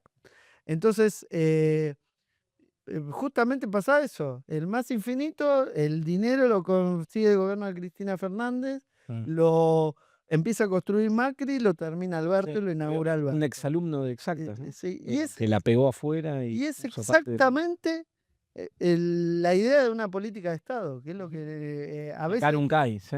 parece que no hay, ¿no? Sí. Pero Bueno, hay algunos activos, así que se puede. Sí, bueno, de hecho, lo que tiene que ver con Vaca Muerta también, ¿no? Porque veníamos de política de Estado de antes, de la época de Galucho. De Axel Kicillof, en realidad, porque fue con la Sí, toma claro, de IPF. claro, con la toma de IPF arranca, después viene la gestión de Galucho, algunas cosas que se hicieron ahí con la apuesta al fracking y muchas de las cuestiones que hoy empiezan a desarrollar. Vamos a decir la verdad, en el gobierno de los últimos 4 años hubo medio un parate por ineficiencia y, bueno, gasoducto que se tendría que haber hecho y no se hizo, digamos, por eso. A veces pasan cosas en el medio, pero es cierto que viene de una política que toma ahí, que tiene que ver con la recuperación de YPF, que tiene que ver con una gestión y una apuesta por el fracking, que fue avanzando y que hoy termina dando fruto en términos de dólares que entran. Entonces, esas cosas están bien, pero bueno, después atendamos lo que pasa Sí. en la sociedad y en el mercado interno. Mencionaba mucho a Axel. Espero que eso significa que hay un sobre de Axel y no me enteré su gente. No, al contrario, sí te nombro porque no hay sobre. No hay sobre. Yo quería un sobre. Bueno, ¿sabes No hay qué? sobre, Vamos a hacer no una cosa. Yo lo quiero mucho, Axel. Para mí es muy alto. 2 metros y medio de medida. El No, sobre es cuando no te nombro. bueno, buena regla esa. Quiero mencionar una sola cosa porque es algo que me da mucha bronca, que es Sí. Pix. A mí Pix me genera, pero ira. ¿Por qué? Primero, porque es lo que acaban de decir. Es una política que sobrevivió varias administraciones. Sí, un Porque montón de tiempo. Pues Lula, Bolsonaro, Lula de vuelta. Sí. Y Bolsonaro no es que dijo, ¿saben qué? Saquemos toda esta bobagem. No, continuemos con esto. Bueno, ok. Acá no podemos hacer necesariamente eso en esos niveles. Hay cosas que sí, y eso es lo que uno le da esperanza de que no somos un país bananero que venimos y rompemos todo y después volvemos a construir. Se puede hacer, objetivamente se puede hacer porque hay ejemplos. Pero en términos como el PIX no es el caso y me da mucha bronca. Compararnos con Brasil en términos de tecnología me da mucha bronca por el PIX, porque nosotros estuvimos adelantados en términos de las plataformas virtuales y los pagos virtuales. Si vos comparabas el arranque de Mercado Pago y todos estos con lo que pasaba en Estados Unidos, donde era un Sí. quilombo pasarse guita de manera digital, Bueno, aún hoy sí, en Estados Unidos las es un quilombo. transferencias en el sistema bancario son un desastre. Yo no Sí, lo puedo creer. Comparado con la nuestra, son un desastre. Pero acá estuvimos muy adelantados en Sí. ese ámbito Mm. y funciona excelentemente bien. Mm. Y era una oportunidad perfecta para que el Estado diga, bueno, hagámoslo también, como hizo Brasil, y tengámoslo para que domine el mercado, quizás sí o quizás no, solamente para tener la herramienta, Mm. para que crezca momentos donde las empresas privadas quizás tienen otras prioridades y terminan prestando guita a tasas ridículas, o simplemente para tener más información de consumo, de usuarios y poder planificar un poco mejor. Y no lo hicimos. Ujú. Y eso que no lo hicimos, no me refiero, no lo hizo el peronismo. No lo hizo el peronismo, no lo hizo ningún otro.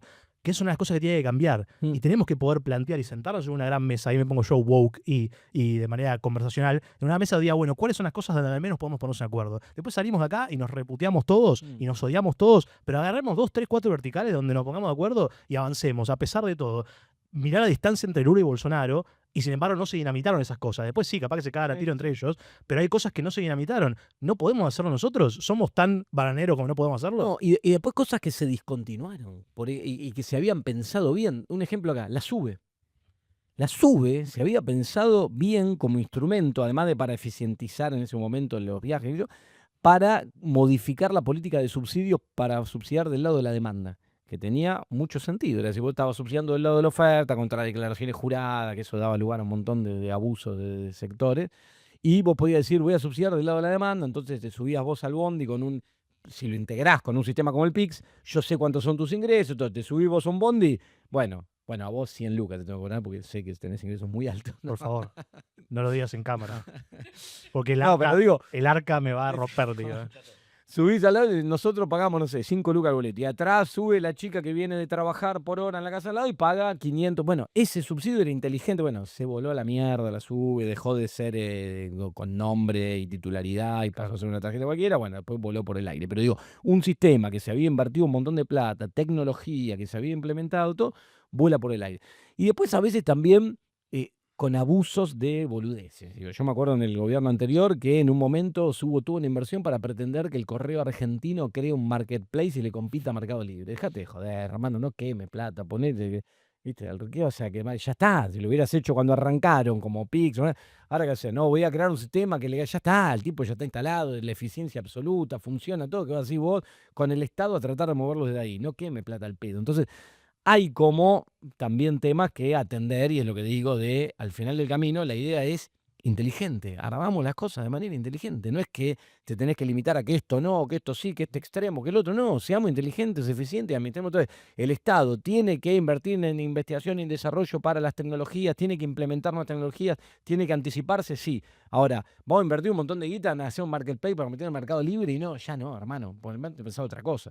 Generaste algo como la SUBE que te permitía eficientizar eso, sí, bueno, avanzá, mantenelo, sostenelo, no lo haga mierda. Bueno, y así todo. Totalmente. Muy difícil. Lo único que quiero decir, Alex, huequito mío. No, pasé de bando. Sí, ya Sorprendí. ahora Está. Hay que está. cambiar la Comunista. mesa, un plan quinquenal y que Comunista. después venga y lo sacamos a patadas. Sí, sí. Sentarse en una mesa de... Bueno, está bien, dale. A veces hay esa dureza en la interpretación de la utilización de una herramienta. Sí. Y también una parte de desconocimiento. A mí me tocó discutir con algunos que estaban en la mesa de discusión de cuando se armaba el marketplace. Decía, yo dije que no, pero nadie me escuchaba. Yo les avisé. Como que dijiste vos en el Banco Central, yo dije, "Bueno, es así, lamentablemente Sí, por y a eso veces falta transparentar a veces esas discusiones, porque Sí, también el mercado te da señales de adaptación. Qué sé yo, la SUBE fue algo, vos antes tenías que tener la plata, la monedita, Claro, la que era un problema. Sí. claro. Hoy en día sigue pasando, yo por ejemplo, yo casi no uso plata en efectivo. Mm. Siempre pago con todo pago digital. Y bueno, la gente Está muy blanqueado. Claro, claro. Yo uso mucho plata en efectivo, muchachos. Soy 100% blanco. Pero Guiño, es guiño. así un poco. Sí. Eso sí, y la verdad que hay que impulsar a la gente a adaptar las nuevas herramientas. En los barrios la gente paga todo con QR. Eso es verdad. Sí, obvio. O sea, y te da la pauta. Cuenta Ahora DNI. tenés que salir de la SUBE a un QR. Cuenta que DNI, cae. muchachos. Cuenta DNI, provincia de Buenos Aires. Qué gran Ya sobre, saben ¿De quién Ahí- recibo? qué gran yo. Ahí, sobre. sí, ahí te iba a decir. Ahí sí Aparte, está justo claro. cambió el auto. Ahí sí Justo está claro. cambió el auto. Ahí el sobre está clarísimo. No hace falta. Y no lo comparte, eso es lo peor. No que reciba el sobre, que no Porque comparte. uno te la juega, yo pongo el cuerpo. Bravo, bravo, bravo, bravo. Cuenta DNI, ya hemos discutido con vos esto. Acabo de burlarme de la altura de Kicillof, así que no va a pasar nunca. Pero bueno. Muchachos, ¿algo que haya quedado por decir, por preguntar? ¿Algo que haya quedado? ¿Un carpetazo? El carpetazo. Bueno, ese momento del carpetazo. No. Por ahora no. No, te quiero preguntar eso. ¿Dónde te podemos encontrar si alguien quiere comunicarse con vos para insultarte en redes o algo por el Para estilo? insultarme en redes, @adatelis con @, todas las redes, Instagram, Twitter, en todas lo tengo igual.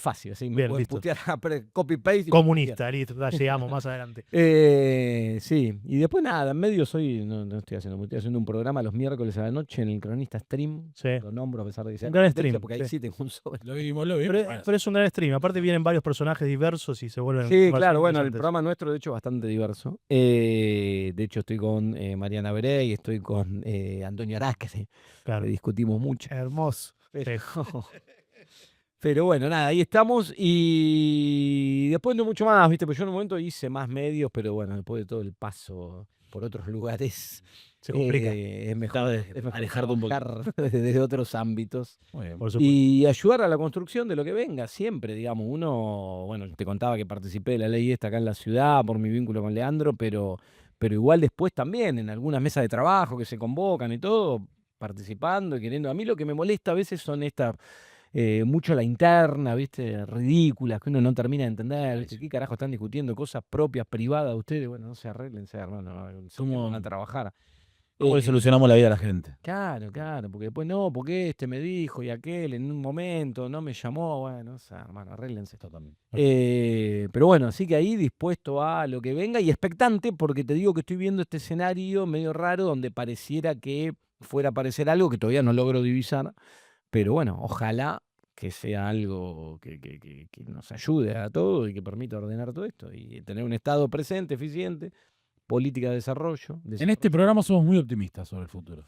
Bueno, bien, yo tengo mis momentos. No, Soy yo muy optimista y tengo días Soy que digo, esto se va plenamente. toda la Él mierda. es muy parecido, estoy como en el mejor momento. O sea, entiendo que estamos muy mal, pero creo que va a salir un buen proceso de todo esto. Ojalá, En esto que vos decís, aprender. ojalá. Aprender lo que ¿No sabes con qué soy muy optimista? Y muchos me corren con que soy muy optimista con el tema de la inteligencia artificial y la tecnología. Yo soy muy optimista. Hay muchos que viste que ven el fin del mundo. A través de esto ya está, esto nos morfa todo, ya está, entreguemos todo, esto termina como el orto, vamos a terminar todo matándonos entre todos. Y yo, al contrario, soy muy optimista. Creo que le va a permitir a la humanidad como desarrollar otras cosas, que muchas de las tareas de las que nos veníamos ocupando hasta ahora van a estar más sistematizadas. Ahí soy pesimista. Eso igual es objetivamente el fin del mundo, porque nada cambió y va a cambiar tanto el mundo como lo está cambiando y lo va a cambiar aún más la IA. Te lo tiro muy simple. Este programa todo el contenido que vas a ver es automatizado. Sí, claro. Nosotros lo Bueno, armamos. Yo que vengo de hacer tele hace unos años atrás, no por viejo, pero porque de chico. Pero digo, acá tendríamos un operador, tendríamos un sonidista, tendríamos 4 camarógrafos, todo, y no tenemos nada. Es muy simple. No era posible antes. Es la primera vez que lo menciono en el programa, pero el momento que termina esto, se sube a un drive y después de ese drive, más o menos en 30, 40 minutos, escupen 40 clips, Sí. de los cuales lo que hace un humano ahora es hacer un control de calidad, seleccionar y después se sube. Se edita solo. Así que, y la verdad que es un contenido de muy buena calidad y aparte hemos refinado bastante bien la parte de operar al invitado para que diga las peores cosas. Claro. Eso, así que Y funciona. aparte, viste que los cortes los Sí. decide Sí, la inteligencia artificial. Muchas veces lo decide también a partir de lógicas algorítmicas que Exacto. sabe Bueno, que iba. Entrenado. vamos a ver una discusión de ñoños, pero te lo tiro muy simplemente. La IA no ve video, la IA hace transcripciones de texto y corta a partir de eso, pero tiene un cierto nivel de porosidad para pausas y demás cuestiones. Y después el sistema que tenemos nosotros, que lo creamos nosotros, porque combina 6 diferentes modelos en lo que se llama un pipeline, Sí. usando Zapier, que lo que hace es combina, ChatGPT hace una cosa, Grok hace otra. Grok, por ejemplo, hace las transcripciones y análisis de justamente esto, de tendencias, de sesgos. Y después al final lo que yo veo es un scoring que tiene 3 diferentes métricas y una de ellas es coyuntural, que es este tema se está hablando ahora de 0 a 100. Y así tenés termina teniendo un scoring y ahí decidimos. Hay veces que uno decide que ahí está todavía la belleza humana de, che, esto la IA no lo capta, pero se está hablando de esto realmente. Sí. Vamos a este video que tiene un score de 30, no importa. Pero la mayoría del laburo es automatizado. ¿Y eso qué permite? Primero, pago menos editores. Y segundo, que el trabajo humano termina siendo esto, de ver lo invisible todavía a un algoritmo Claro. y pasar más tiempo en eso, en vez de tener que hacer todo el trabajo manual. Claro. Yo hasta ahora no tuve que rajar ningún editor. Simplemente que los editores hacen mucho más de lo que hacían antes. Porque en un programa de 1 hora, ningún editor te sacaba 40 clips por semana. No usamos los 40. Pero no era posible eso. Es que para mí lo que te permite esto, y está buenísimo, lo que pasa es que, claro, en el medio se come porque todo lo que nos están escuchando y están estudiando sistemas, marketing digital, vayan a hacer otra cosa. Bueno. Pero digo, más allá de eso, lo que te permite es eso, estar mucho más fino. Digo, yo hoy hago un montón de cosas que le pido, che, y te arma planillas, te arma presentaciones, te arma cash. Entonces vos después te sentás y en el tiempo que tenés, Afino. estás como en lo fino. Sí. Antes estabas horas y horas y horas haciendo la planilla, entonces terminabas quemado y no. Hoy vas fino. solo a lo fino, todo lo demás, hacémelo, vuelvo en 40 minutos. Yo no soy pesimista tanto en el mundo del trabajo, sino en la concentración en pocas manos de esos 4 o 5 tecnomagnates. Eso Claro, es lo bueno, que más me ahí, preocupa. ahí hay un tema. Y tomo la encíclica de León XIV, es democracia, Estado, soberanía o 4 o 5 tipos que manejan todo. Claro, el Bueno, tema es cómo no. ¿no? Ahí está, combinar Claro. todo eso para que funcione. Lo que pasa que una cosa no frene a la otra. ¿Vos decís que ya perdimos? No, yo lo que creo que en los términos que nosotros estamos acostumbrados hay que rediscutir todo. A mí me parece que yo leí la encíclica, leí también lo que escribió el Papa Francisco sobre la IA, que fue uno de los últimos Los escritos, y también leí el paper de Peter Thiel.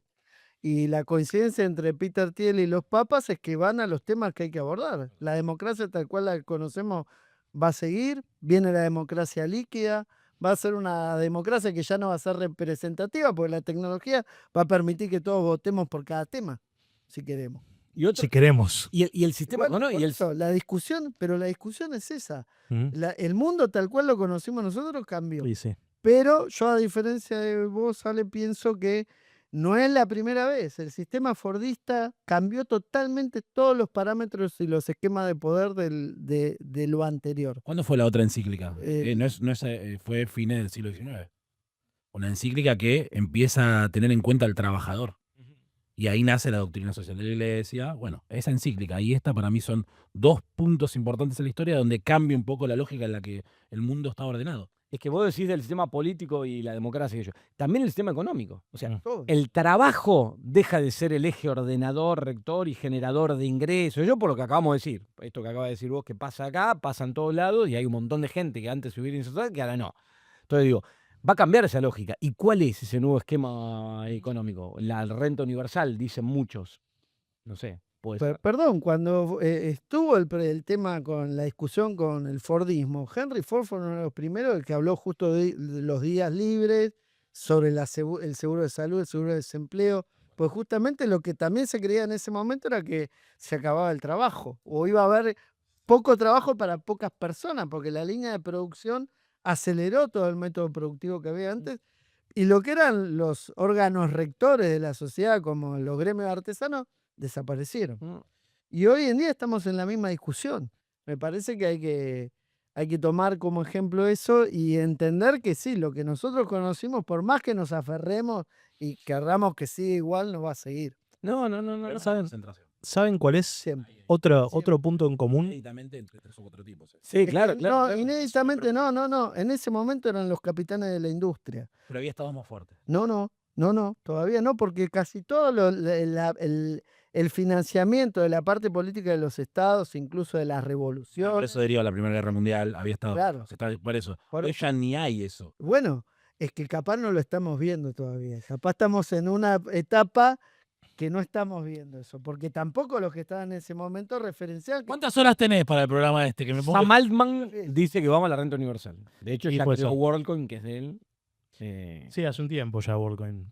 Tiene ciertas cuestiones en su modelo de negocio, si funciona, si no funciona. Acá intentó insertarse y hubo bastante rechazo en algunos lugares. Pero bueno, pero es un modelo. Lo bueno de WorldCoin es que ya tenés un estudio de caso que tiene muchos usuarios que se puede extrapolar y decir, bueno, ¿cómo sería esto a niveles masivos? Es una pregunta que no va a tener respuesta, me parece, hasta llegar a un momento crítico. Ese es el mayor problema.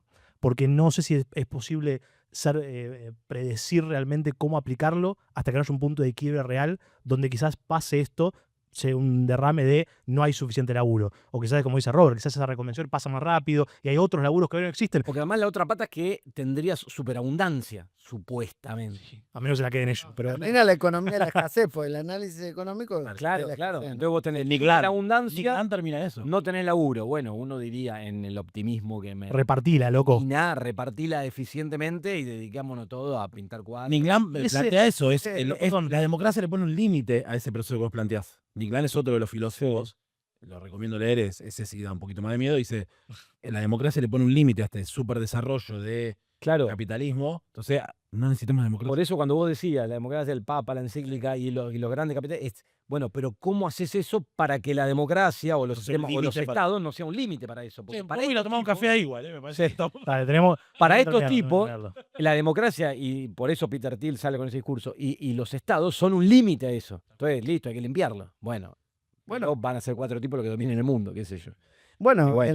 la concentración de riqueza era como en la época de la conquista de América, que eran Sí. 8 reyes, ahora son 8 tecnomagnates. Sí. Así que la historia tiene esa espiralización que parece algunas cuestiones parecidas. Pero tanto Bill Gates como Carlos Slim fueron los primeros. Carlos Slim es decir, hay que trabajar menos horas y menos días en la semana. Y Bill Gates fue uno de los primeros que dijo, hay que ir a una renta universal. Ya hace más de 10 años, ¿no? Sí, creo que Bill Gates sería mejor que se quede en la isla de Epstein. Se sigue opinando, así que no sé si le daría tanta bola. Pero bueno. No, Bill Gates es el problema. Yo nunca fui a la isla. Yo no lo nombro. Ah, claro, quizás. ¿Estamos? ¿Cortamos acá? Muchísimas gracias. Bueno, Muchas gracias gracias, a Agustín. ustedes. Mirá todo el tiempo que tuvimos. Sí, Espectacular. no pasamos, estamos. Espectacular. Vamos a sacar mucho contenido, muchos carpetazos. Así que estamos. Era más que para agua, era para un whisky. Y sí, la verdad.